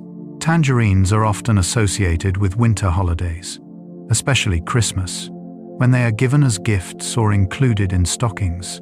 Their bright color, sweet flavor, and ease of eating make them a festive, cheerful fruit. Clementines are seedless and sweet. Clementines are a type of mandarin orange, small, round, and easy to peel. What distinguishes them is their lack of seeds and their intense sweetness. The flavor is bright and honey-like, without the tartness found in some other citrus. Clementines are often sold in small wooden crates or mesh bags, marketed as easy snacks. They are popular with children and busy adults, a fruit that requires no preparation beyond peeling. The seedlessness of clementines makes them especially convenient, but it also means they must be propagated through grafting rather than seeds. Each clementine tree is a clone, genetically identical to others of the same variety. Clementines are grown primarily in Mediterranean regions, especially Spain and Morocco. The season is short, typically late autumn through winter, making them a seasonal treat. When they appear in stores, it signals the arrival of winter and the holiday season. Satsumas are cold-hardy citrus fruits. Satsumas are a type of mandarin orange, known for their cold tolerance.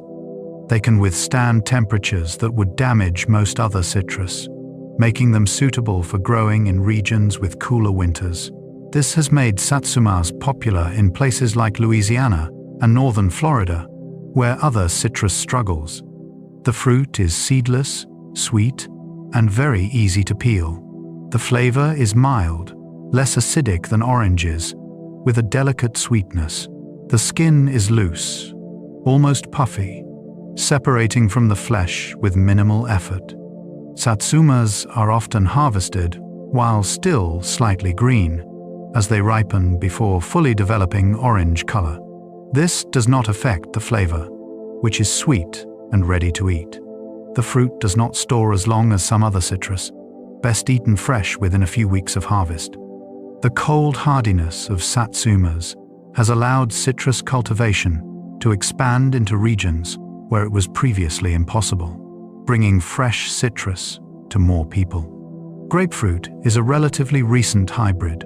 Grapefruit is one of the youngest citrus fruits, created naturally in Barbados in the 18th century as a hybrid of sweet orange and pomelo. The fruit was discovered growing in the wild, and its unique flavor, a balance of sweet, sour, and bitter, quickly gained fans. The name grapefruit comes from the way the fruit grows in clusters, like grapes. The fruit itself is large, with thick skin and juicy flesh that can be white, pink, or ruby red, depending on the variety. Pink and red grapefruits are sweeter and less bitter than white varieties, making them more popular with consumers. Grapefruit became especially popular in the United States in the 20th century, marketed as a health food and breakfast staple. Grapefruit diets, claiming the fruit could aid weight loss, became a fad. While those claims were exaggerated, grapefruit is indeed low in calories and high in vitamins. The fruit interacts with certain medications, affecting how they are metabolized by the body. People taking specific drugs are often advised to avoid grapefruit, a reminder that even natural foods can have powerful effects. Ruby red grapefruit is sweeter than white varieties. Ruby red grapefruit, with its deep pink flesh, is significantly sweeter than white grapefruit. The color comes from lycopene, the same antioxidant found in tomatoes and watermelon. This variety was discovered in Texas in the 1920s and became a favorite due to its reduced bitterness and appealing color. The sweetness makes ruby red grapefruit more accessible to those who find white grapefruit too bitter. It can be eaten fresh, juiced, or added to salads. The vibrant color also makes it attractive, brightening plates and drinks. Texas became a major producer of ruby red grapefruit, and the fruit is now grown in other regions with suitable climates. The development and marketing of ruby red grapefruit show how a single mutation or variation can transform a fruit's popularity. Choosing between white and ruby red grapefruit comes down to personal preference. Some people enjoy the bitterness of white grapefruit, finding it refreshing and invigorating. Others prefer the gentler, sweeter flavor of ruby red.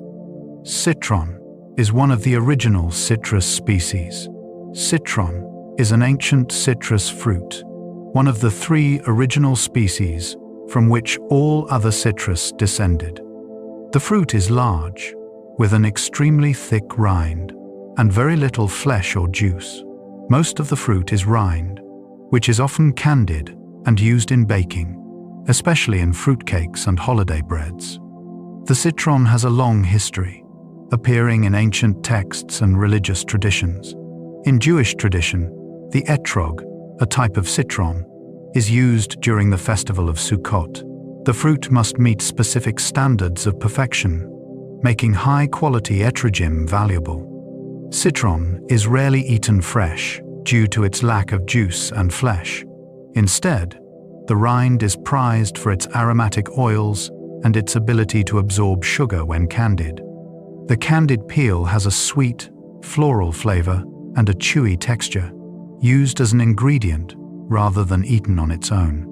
Despite its limited culinary use, citron's genetic importance is immense. Without citron, many of the citrus fruits we enjoy today would not exist. Buddha's hand is a citrus fruit with finger-like segments. Buddha's hand is one of the strangest citrus fruits. It has no flesh or juice, only rind and pith, divided into finger-like segments that extend from a central base.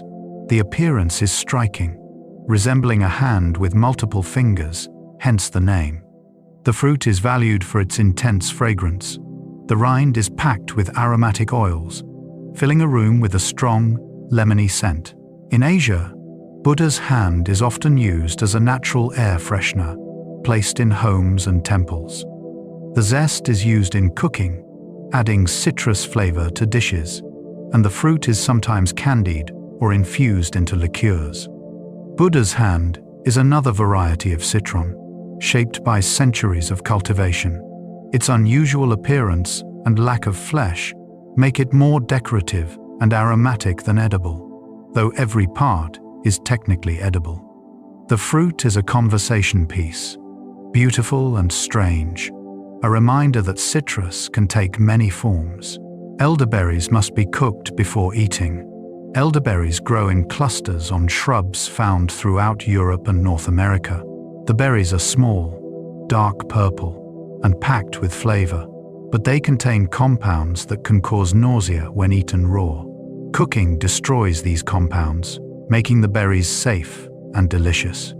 Cooked elderberries are made into syrups, jams, and wines. Elderberry syrup is a traditional remedy for colds and flu, valued for its immune-boosting properties. The flavor is rich, tart, and slightly earthy, complex in a way that makes it memorable. The elderberry plant also produces flowers, which are edible and fragrant. Elderflower cordial and elderflower liqueur are popular in Europe, offering a light, floral flavor. The same plant provides two distinct ingredients: flowers in spring and berries in late summer.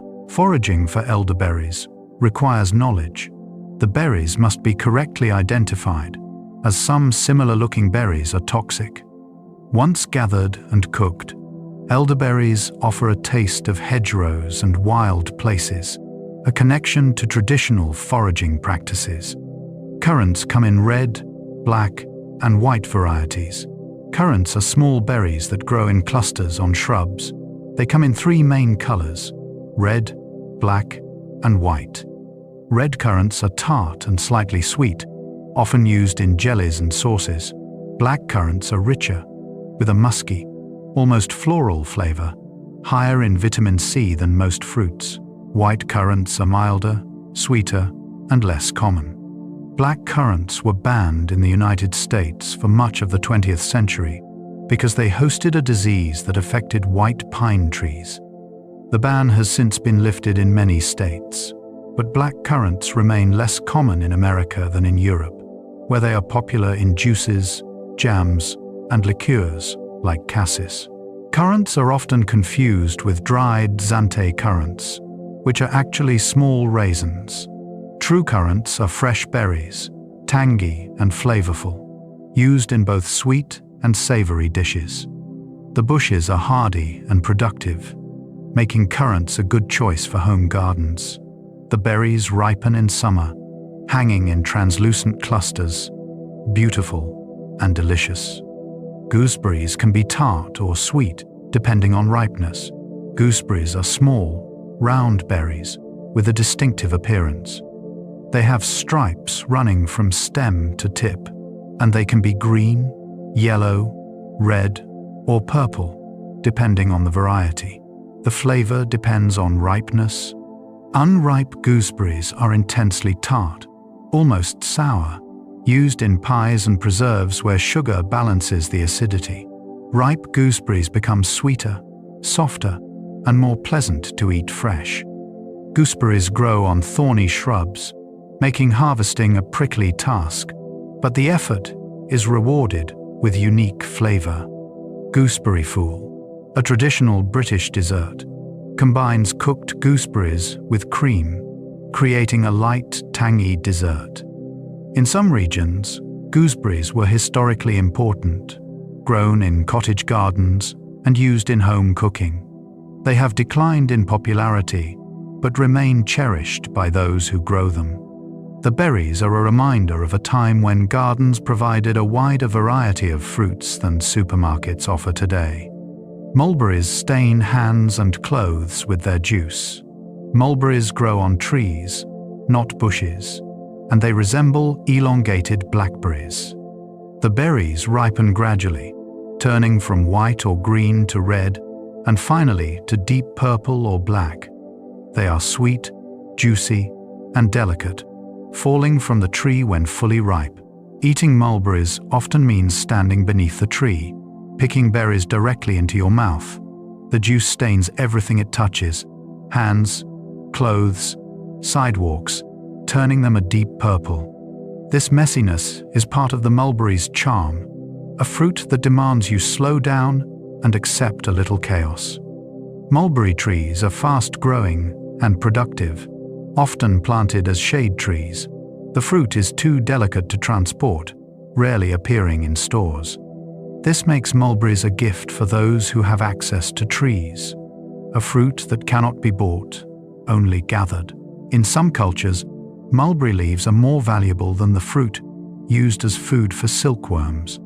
The trees have supported silk production for thousands of years, providing both fruit and the foundation of an ancient industry. Wild strawberries are smaller but more flavorful than cultivated varieties. Wild strawberries, found in forests and meadows, are tiny compared to the large, cultivated strawberries sold in stores. They are no bigger than a fingernail, but their flavor is intense, concentrated sweetness, with a complexity that cultivated varieties lack. These wild strawberries, called fraises des bois in French, have been prized for centuries.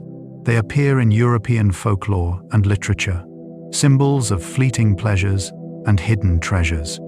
Finding them requires patience, scanning the ground for the small plants and the even smaller berries hidden among leaves.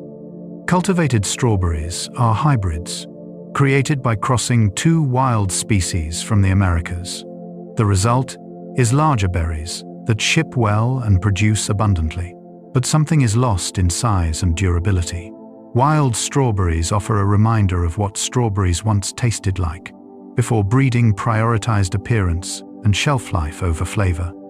Eating wild strawberries is a treasure hunt, a slow process of gathering handfuls, one tiny berry at a time.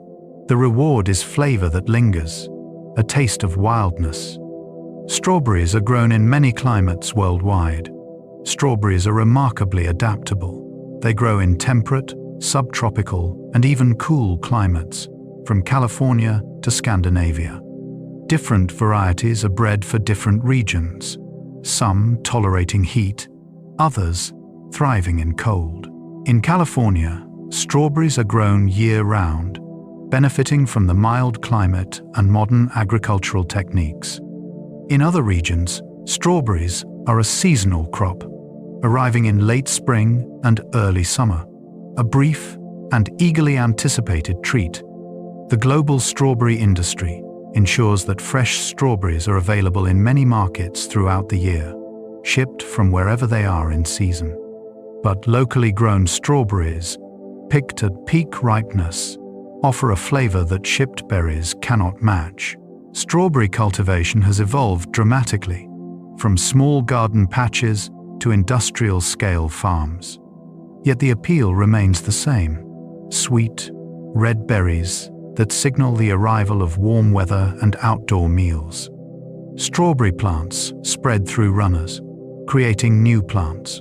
Strawberries propagate through runners, horizontal stems that extend from the main plant and take root at intervals, creating new plants. This allows a single strawberry plant to spread rapidly, covering ground and producing multiple offspring. Gardeners use this trait to expand their strawberry patches. By allowing runners to root, or by cutting and replanting them, they can fill a bed with plants. Commercial growers often remove runners to focus the plant's energy on fruit production rather than spreading. The sight of strawberry runners reaching across the soil, forming new plants, is a reminder of how resourceful plants are. They find ways to reproduce, to spread, to ensure their survival. The strawberry's strategy is one of abundance, producing both fruit and offspring, maximizing its chances. Raspberries produce fruit on second-year canes. Raspberry plants have a unique growth cycle. The canes, the long stems that rise from the ground, live for 2 years. In the first year, they grow and develop leaves but produce no fruit. These are called primocanes. In the second year, these same canes, now called floricanes, produce flowers and fruit. After fruiting, the canes die back, and new primocanes rise to take their place. This cycle means that raspberry patches contain both first-year and second-year canes at any given time. Pruning involves removing the dead floricanes after they have fruited, leaving the primo-canes to mature. Some raspberry varieties, called ever-bearing or fall-bearing, produce fruit on first-year canes as well, extending the harvest. These varieties offer fruit twice, once in summer on second-year canes, and again in autumn on first-year canes.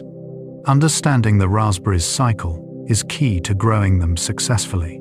It is a lesson in patience and observation, watching the canes grow, fruit, and die back, trusting the cycle to continue. Blackberry canes can be thorny or thornless. Wild blackberries are armed with fierce thorns, making harvesting a challenging task. But cultivated varieties often come in thornless forms, bred to be easier to pick and more pleasant to grow. Thornless blackberries offer convenience, allowing gardeners to harvest without scratches and navigate the patch without snagging clothes.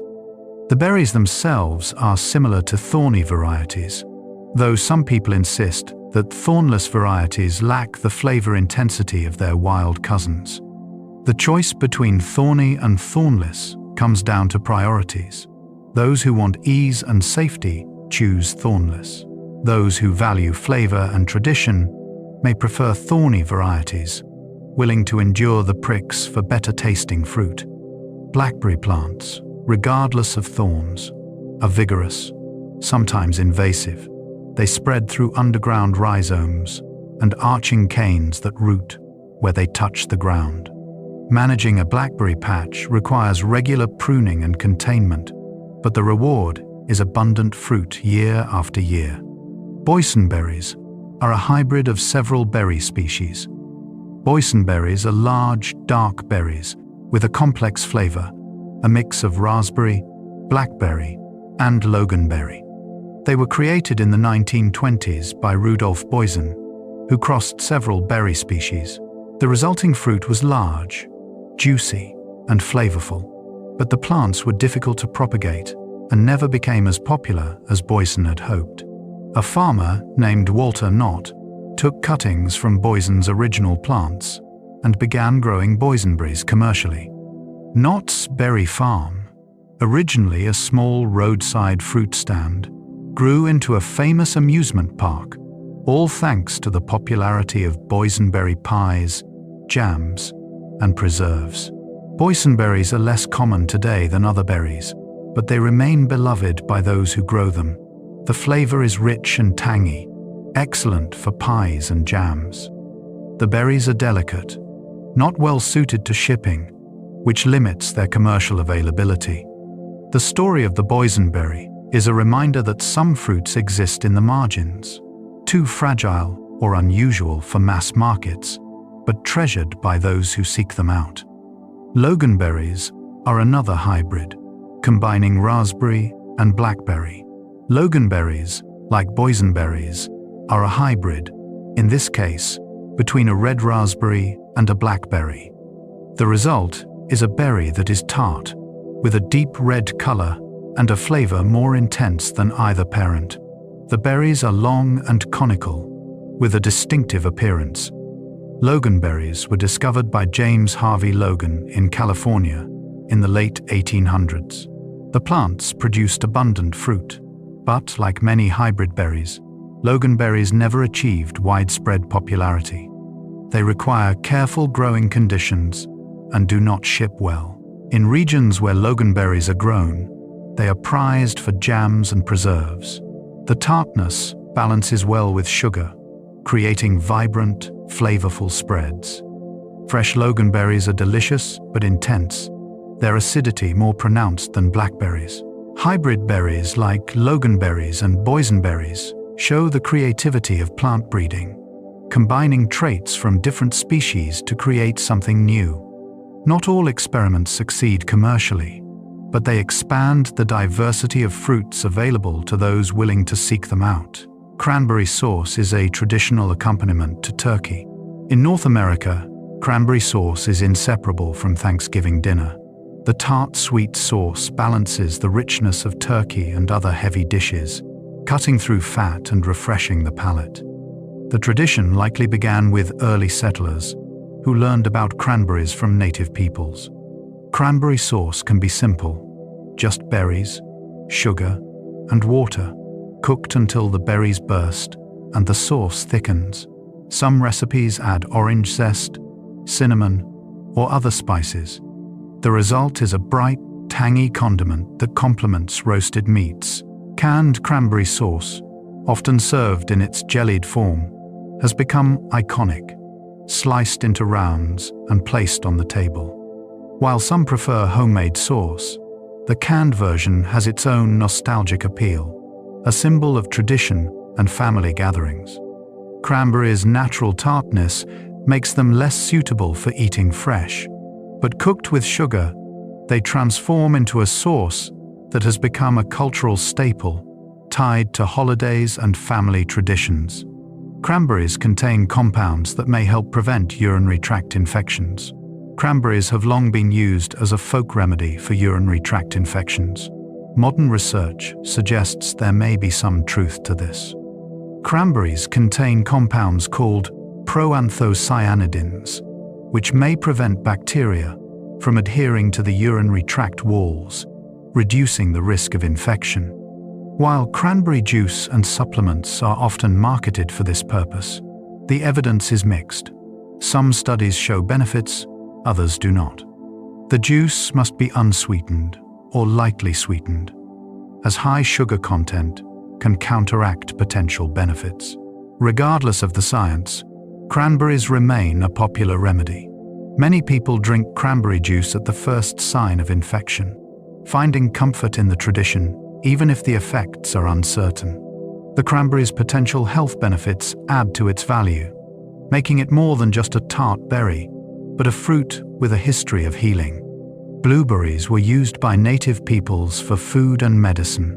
Long before European settlers arrived, native peoples in North America harvested wild blueberries. The berries were eaten fresh in summer, dried for winter storage, and used in pemmican. Blueberry leaves and roots were brewed into teas for various ailments. Native peoples also shared their knowledge of blueberries with settlers, who learned to gather and preserve the fruit. Blueberry festivals and traditions grew, particularly in regions like Maine, where wild blueberries are abundant. The cultivation of blueberries is relatively recent, beginning in the early 20th century. Before that, all blueberries came from wild plants, gathered by hand from fields and forests. Wild blueberries still grow across North America, a living connection to that earlier time. To eat blueberries is to eat a fruit with deep roots in this land, a gift from the people who first lived here and the plants they tended. Frozen berries retain most of their nutrients. Berries are delicate, spoiling quickly after harvest. Freezing offers a way to preserve them, locking in flavor and nutrients. Studies show that frozen berries retain most of their vitamins and antioxidants, sometimes even more than fresh berries that have been stored or shipped long distances. Freezing berries at home is simple. Spread them on a tray to freeze individually, then transfer to bags or containers. This prevents clumping, allowing you to use small amounts as needed. Frozen berries are excellent in smoothies, baked goods, and sauces. Commercially, frozen berries are often picked at peak ripeness and frozen within hours, preserving quality. In some cases, frozen berries offer better flavor than out-of-season fresh berries, shipped from distant regions. The convenience and nutritional value of frozen berries make them a practical choice, allowing people to enjoy berries year-round without sacrificing quality. Acai berries have become popular as a superfood. Acai berries, small purple berries from the Amazon rainforest, have been consumed by indigenous peoples for centuries. In recent decades, they have been marketed as a superfood, praised for their high antioxidant content and health benefits. Acai berries are made into pulp, powder, or juice, as the fresh berries are highly perishable. Acai bowls, blended acai topped with fruit, granola, and other ingredients, have become a popular breakfast and snack. The health claims surrounding acai have been exaggerated by marketing. While acai is nutritious, rich in antioxidants and healthy fats, it is not a miracle food. Many common berries, like blueberries, offer similar nutritional benefits at a lower cost. The popularity of acai has brought economic opportunities to communities in the Amazon, but it has also raised concerns about sustainability and overharvesting. As with many trendy foods, the story of acai is complex, involving health, marketing, and the global food system. Goji berries are used in traditional Chinese medicine. Goji berries, also called wolfberries, have been used in traditional Chinese medicine for thousands of years. They are believed to support liver and kidney health, improve vision, and boost vitality. The dried berries are small, red, and slightly sweet, often added to teas, soups, and herbal formulas. In recent years, goji berries have been marketed in the West as a superfood, similar to acai. They are sold dried, in powders, and in juices, promoted for their antioxidant content and health benefits. Fresh goji berries are rarely available outside their growing regions, as they are delicate and spoil quickly. The dried form is more common, with a chewy texture and a flavor that is mildly sweet with a hint of bitterness. Goji berries are part of a long tradition of using food as medicine, a practice embedded in many cultures. Whether consumed for health or flavor, they connect modern users to ancient wisdom. Figs were one of the first fruits cultivated by humans. Figs have been part of human diet for so long that they appear in the earliest agricultural records. Evidence suggests figs were cultivated in the Jordan Valley more than 11,000 years ago, possibly before the cultivation of grains. This would make figs one of the first domesticated crops. Figs are easy to grow in warm, dry climates, producing abundant fruit with minimal effort. They can be eaten fresh or dried, and dried figs store for months, providing food long after harvest. These qualities made them invaluable to early farmers. In ancient civilizations, figs were symbols of abundance and prosperity. They appear in religious texts, including the Bible, and were a common food in ancient Egypt, Greece, and Rome. To cultivate a fig tree was to plant a source of reliable nourishment. The fact that figs have been with us for so long, sustaining humans across millennia, gives them a sense of timelessness. They are a link to our agricultural past, a fruit that has fed countless generations. Dates can be stored for months or years when dried. Dates, when dried, become nature's candy. The sugars concentrate, the flesh becomes chewy, and the flavor deepens. Dried dates can be stored for months at room temperature, or for years if refrigerated or frozen. This long shelf life made dates essential for desert peoples, a portable, energy-dense food that traveled well. In hot climates, dates were often carried on long journeys, providing sustenance for travelers and traders. A handful of dates could sustain a person for hours, offering quick energy and nutrients. This practicality, combined with their sweetness, made dates highly valued. Today, dates are enjoyed as snacks, chopped into baked goods, or stuffed with nuts and cheese. They are naturally sweet enough to use as a sugar substitute in some recipes, blended into smoothies or energy bars. The date's ability to last, to provide sweetness and energy long after harvest, reflects the ingenuity of the people who first cultivated them, and the fruit's perfect adaptation to harsh environments. Olives are technically fruits, not vegetables. We rarely think of olives as fruits, yet botanically they are. An olive is a drupe, a fruit with a fleshy outer layer surrounding a hard pit containing the seed. This places olives in the same category as peaches, cherries, and mangoes.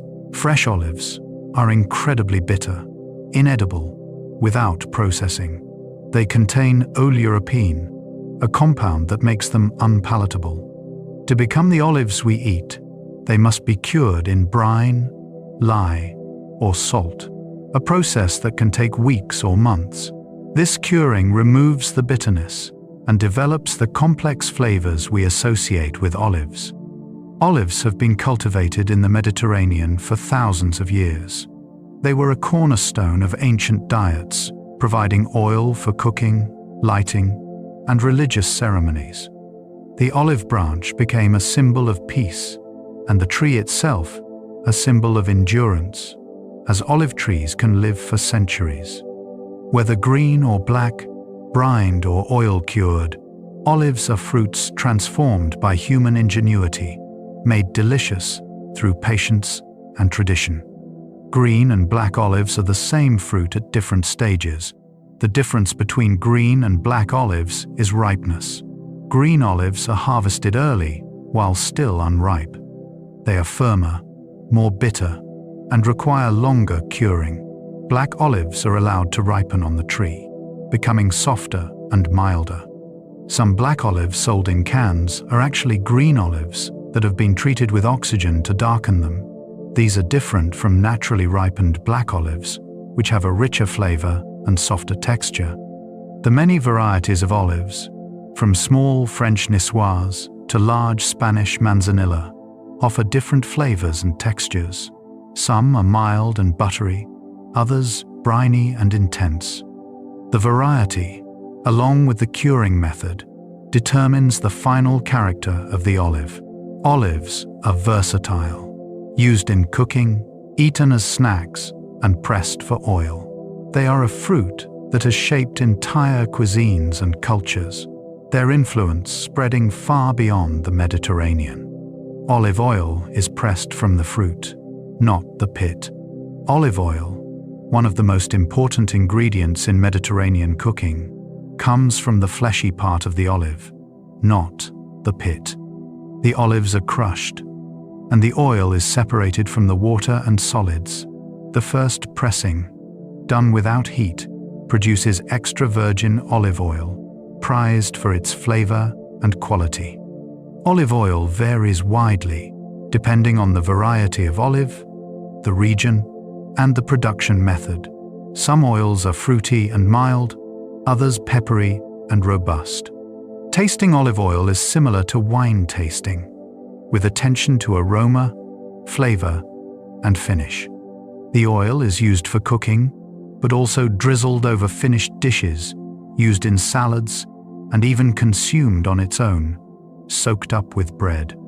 It is a fat that carries flavor, enhances food, and has been central to Mediterranean diets for thousands of years. Olive trees are incredibly long-lived, some existing for over 1,000 years.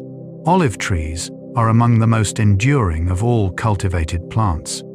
Some trees in the Mediterranean are estimated to be over 1,000 years old, their gnarled trunks and twisted branches bearing witness to centuries of history. These ancient trees still produce fruit, though their yields may be lower than younger trees. They are often protected, valued not just for their olives, but for their historical and cultural significance. To stand beneath an ancient olive tree is to touch living history, a plant that has outlived empires and witnessed countless human generations. Olive trees are drought-tolerant, able to survive in poor soil and harsh conditions. Their deep roots seek water far below the surface, and their silver-green leaves reflect sunlight, reducing water loss. These adaptations allow them to thrive where other crops would fail. The olive tree's longevity and resilience make it a powerful symbol. It represents peace, endurance, and the ability to thrive despite adversity. Lessons embedded in the gnarled wood of trees that have stood for centuries. Bananas grow upward toward the sun, not downward. Bananas grow in a surprising way. The clusters of fruit, called hands, point upward, reaching toward the sun. This is contrary to what many people expect, as the weight of the fruit makes it seem like it should hang downward. The banana plant, though called a banana tree, is actually an herbaceous plant, the largest plant without a woody stem. The trunk is made of tightly packed leaf sheaths, not wood. From the center, a flower stalk emerges, bending over and producing flowers that develop into bananas. As the fruit grows, it turns upward, a behavior called negative geotropism.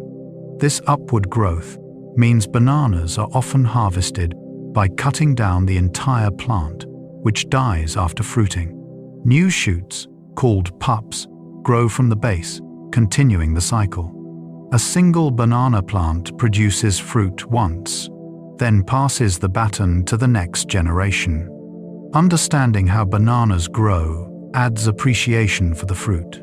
What seems simple is actually a complex process, guided by the plant's biology and its relationship with sunlight. A banana plant produces one bunch, then dies back. The banana plant has a unique life cycle. After growing for several months, the plant produces a single large flower stalk, which develops into a bunch of bananas containing multiple hands of fruit. Once the fruit is harvested, or ripens and falls, the plant dies back.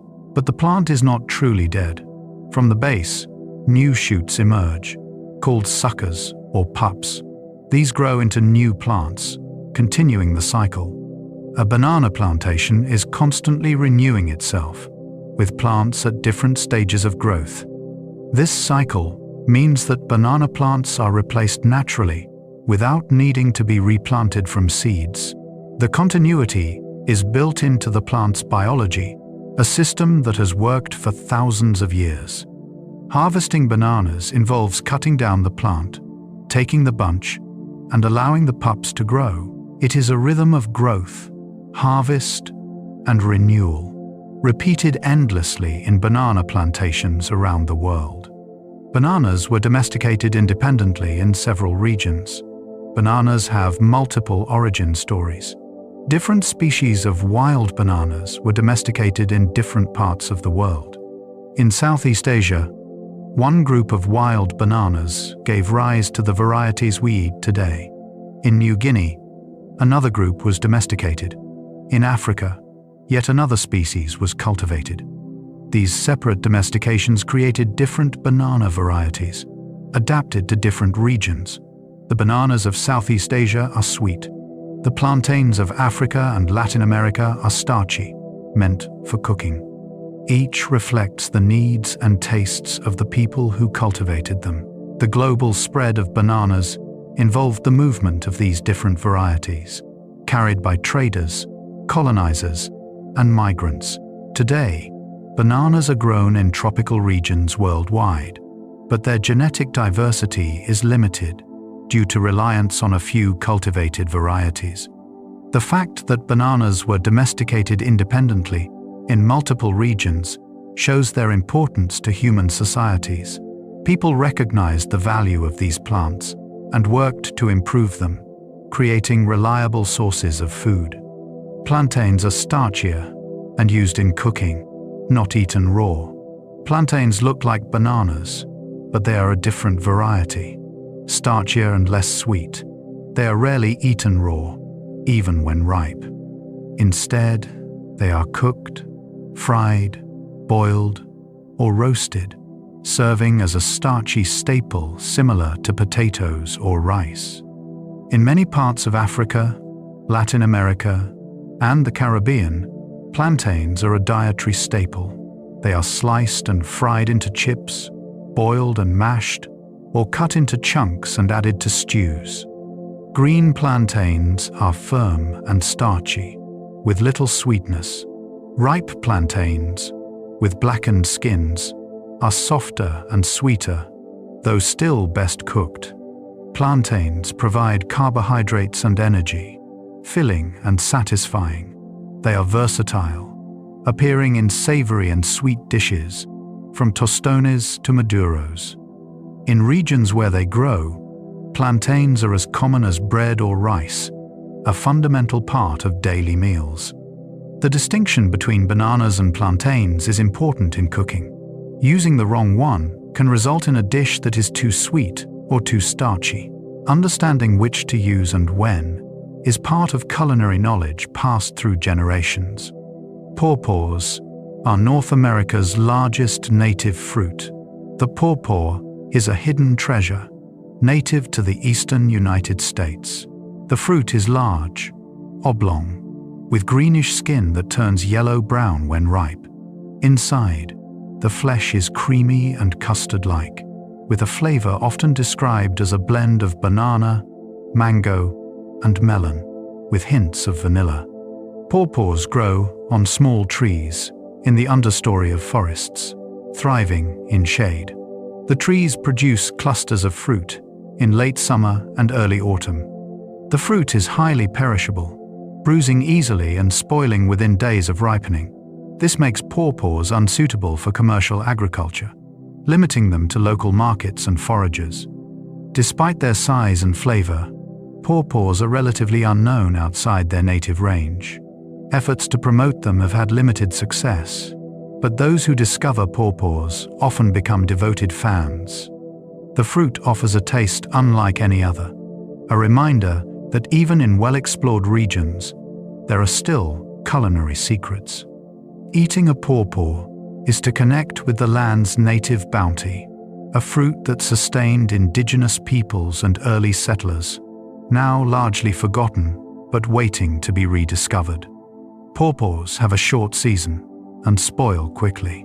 The pawpaw season is brief, lasting only a few weeks in early autumn. The fruit ripens unevenly, requiring frequent checking.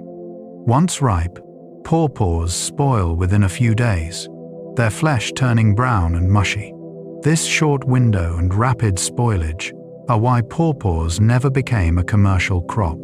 Foragers and small growers must time their harvest carefully, picking fruit just before it fully ripens to extend the usable period slightly. Even then, pawpaws are best eaten immediately, their custard-like flesh scooped out with a spoon. The fleeting nature of pawpaws adds to their appeal. They are a fruit that cannot be saved, cannot be shipped, can only be enjoyed in the moment. This creates a sense of urgency and appreciation, a reminder to savor what is temporary.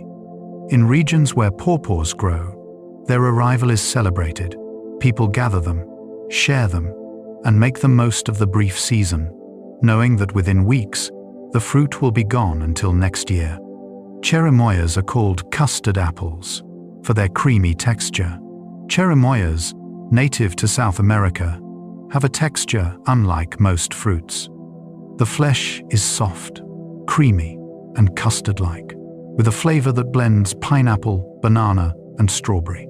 The name custard apple reflects this texture, though the fruit is not related to apples. The exterior is green and scaly, covering white flesh dotted with large, black seeds. The seeds are inedible, so eating a cherimoya involves navigating around them. Some people cut the fruit in half and scoop out the flesh with a spoon, while others peel and slice it. Cherimoyas are grown in tropical and subtropical regions, including parts of California and the Mediterranean. The fruit is delicate, ripening quickly and bruising easily. It must be eaten at the right moment, when the flesh yields slightly to pressure but has not yet begun to brown. Mark Twain called the cherimoya the most delicious fruit known to man, praise that speaks to its unique appeal. For those who have tasted it, the cherimoya is unforgettable, a fruit that delivers both texture and flavor in equal measure. Soursop is related to cherimoya and has a tangy flavor. Soursop, like cherimoya, belongs to the Ananaceae family. The fruit is larger, with a spiky green skin and soft white flesh. The flavor is tangy, combining sweetness with sourness, often described as a mix of strawberry, pineapple, and citrus. Soursop is popular in tropical regions, especially in Latin America and the Caribbean. The fruit is rarely eaten fresh outside its growing areas, as it is highly perishable. Instead, it is juiced, blended into smoothies, or made into ice cream and desserts. The seeds are inedible and scattered throughout the flesh, requiring careful removal. The pulp is fibrous, adding texture to drinks and desserts. Soursop juice is refreshing, with a bright, tropical flavor that is both sweet and tart. In traditional medicine, soursop leaves and fruit have been used for various ailments, though scientific evidence for these uses is limited. The fruit remains popular for its flavor, a distinctive taste that captures the essence of the tropics. Persimmons are eaten soft or firm depending on variety. The two main types of persimmons, hachia and fuyu, are eaten differently. Hachia persimmons are astringent until fully ripe. They must be soft, almost jelly-like, before eating. At that stage, the flesh is sweet, rich, and can be scooped out with a spoon. Fuyu persimmons are non-astringent and can be eaten while still firm. Like an apple, they are crisp and sweet, with a texture that holds up in salads and cooking. The flesh is more orange than hachia, and the shape is flatter, more squat. Knowing which type of persimmon you have is essential. Biting into an unripe hachia is an unpleasant mistake, while waiting for a fuyu to soften is unnecessary. The difference in eating experience is dramatic, yet both varieties offer delicious fruit when handled correctly. Persimmons ripen in autumn, their orange globes hanging on bare branches after the leaves have fallen. The sight is striking, a tree adorned with fruit but no foliage, a symbol of the season's end. Dried persimmons are a traditional delicacy in Japan. In Japan, hachia persimmons are peeled and hung to dry, a process called hoshigaki. The fruit is massaged regularly over several weeks, encouraging even drying and preventing mold. The result is a chewy, sweet treat with concentrated flavor and a sugary coating. Hoshigaki is labor-intensive, requiring patience and attention. The persimmons must be turned and massaged daily, a meditative process that connects the maker to the fruit. The dried persimmons are given as gifts, especially during New Year, symbolizing good fortune and sweetness in the year ahead. The transformation from soft, astringent fruit to chewy, sweet delicacy shows the power of preservation techniques. Drying concentrates flavors, removes astringency, and creates something new, a fruit reimagined through time and care. Eating hoshigaki is to taste tradition, the effort of hands that shape the fruit day by day, the patience required to wait for the perfect result.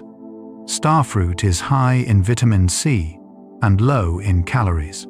Starfruit offers nutritional benefits along with its striking appearance. The fruit is high in vitamin C, providing a significant portion of the daily requirement in a single serving. It is also low in calories, making it a light, refreshing snack. The crisp texture and mild flavor make starfruit versatile. It can be sliced into salads, juiced, or eaten fresh. The star shape makes it popular as a garnish, adding visual interest to dishes and drinks. Despite its benefits, starfruit contains compounds that can be harmful to people with kidney issues. For most people, the fruit is safe and enjoyable, but those with kidney disease should avoid it, a precaution that underscores the importance of understanding how foods affect individuals differently. Starfruit is a reminder that beauty and nutrition can coexist, a fruit that delights the eyes and nourishes the body. Guava leaves are used to make tea. Guava trees provide more than just fruit. The leaves are also valuable, used in traditional medicine for digestive issues and other ailments. Guava leaf tea is made by steeping fresh or dried leaves in hot water, creating a mild, slightly bitter beverage. The tea is consumed for its supposed health benefits, including aiding digestion, reducing blood sugar, and providing antioxidants. While scientific evidence for some of these uses is limited, the tradition of drinking guava leaf tea persists in many cultures. In regions where guava trees grow abundantly, the leaves are easy to gather, making the tea accessible and inexpensive. The practice of using the entire plant, fruit, and leaves reflects a holistic approach to food and medicine, valuing all parts of the plant. To drink guava leaf tea is to participate in a tradition passed through generations, a simple remedy rooted in observation and experience. Tamarind pods contain sour, sticky pulp used in cooking. Tamarind is a tropical fruit that grows in long, brown pods. Inside is a sticky, sour pulp surrounding seeds. The pulp is used extensively in cooking, especially in South and Southeast Asian cuisines, as well as in Latin America and the Caribbean.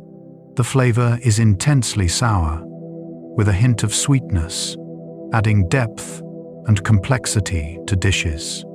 Tamarind paste, or concentrate, is made by soaking the pulp and straining it, creating a thick, tangy liquid used in sauces, soups, and drinks. In Indian cuisine, tamarind is essential in chutneys, curries, and the drink known as tamarind juice. In Thailand, it appears in pad thai and sour soups. In Mexico, tamarind candy is popular, the sourness balanced with sugar and chili. Fresh tamarind pods can be cracked open and the pulp sucked off the seeds, a treat in regions where the trees grow.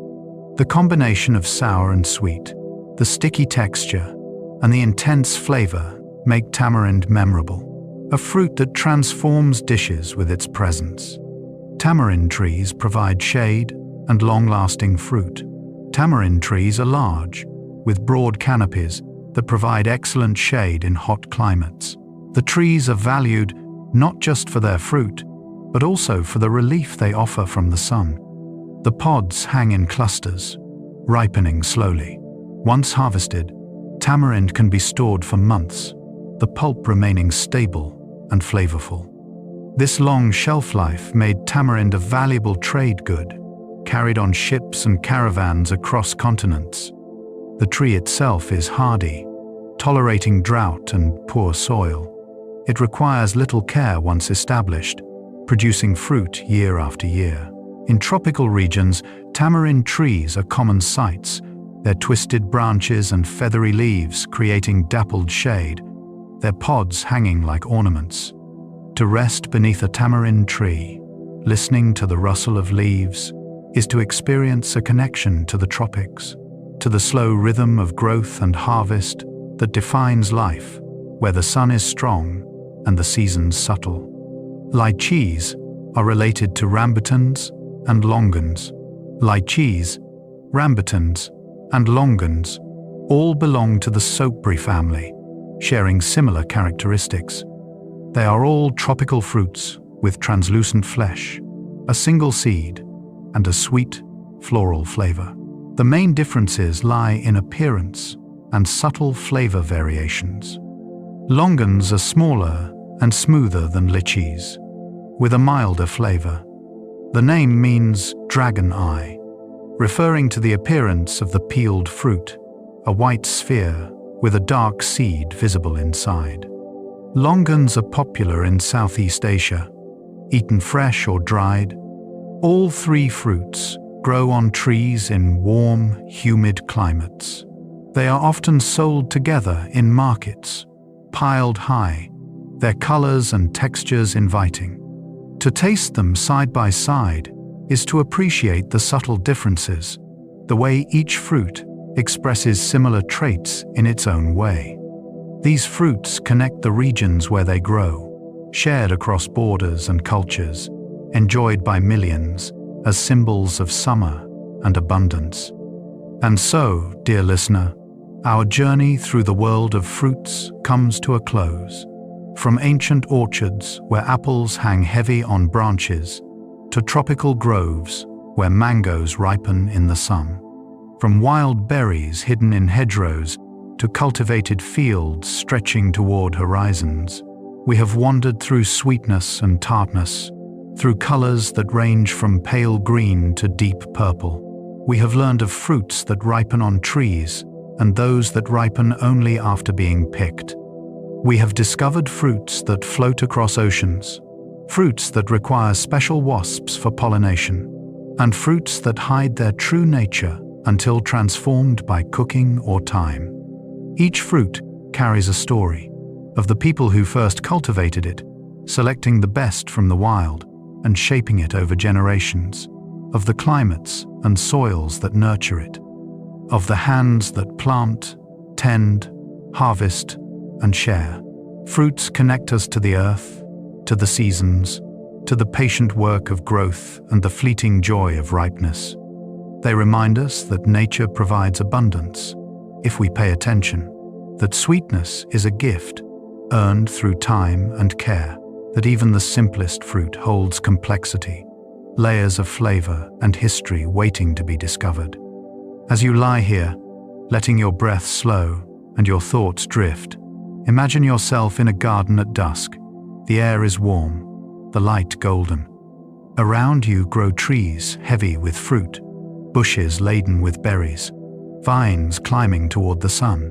You can hear the gentle rustle of leaves, the distant hum of bees finishing their work, the soft thud of a ripe fruit falling to the ground. You reach out and pick something, anything. Feel its weight in your hand, its texture against your skin. Notice its color, its scent. And when you taste it, really taste it, you taste sunlight and rain, soil and time, the seasons that brought it into being. Every fruit is a small miracle, a flower that transformed, a seed wrapped in sweetness, an invitation to taste, to nourish, to delight. They have fed humanity across millennia, sustained civilizations, traveled across continents, and continue to offer their gifts, season after season, harvest after harvest. The world of fruits is vast, endlessly diverse, quietly generous, and in learning about them, in tasting them, in growing them, we participate in something ancient and ongoing, a relationship between people and plants that has shaped both, a partnership written in the sweetness of a perfectly ripe peach, the tartness of a wild berry, the comfort of an apple picked on a cool autumn day. So rest now, surrounded by that abundance. Let the gentle knowledge of fruits, their stories and their flavors, carry you softly into sleep, into stillness, into the quiet place where growth begins, where seeds wait in darkness, and where tomorrow's harvest is already dreaming.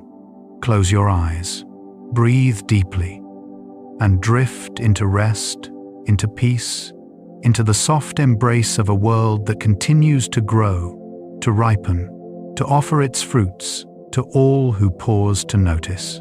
Good night.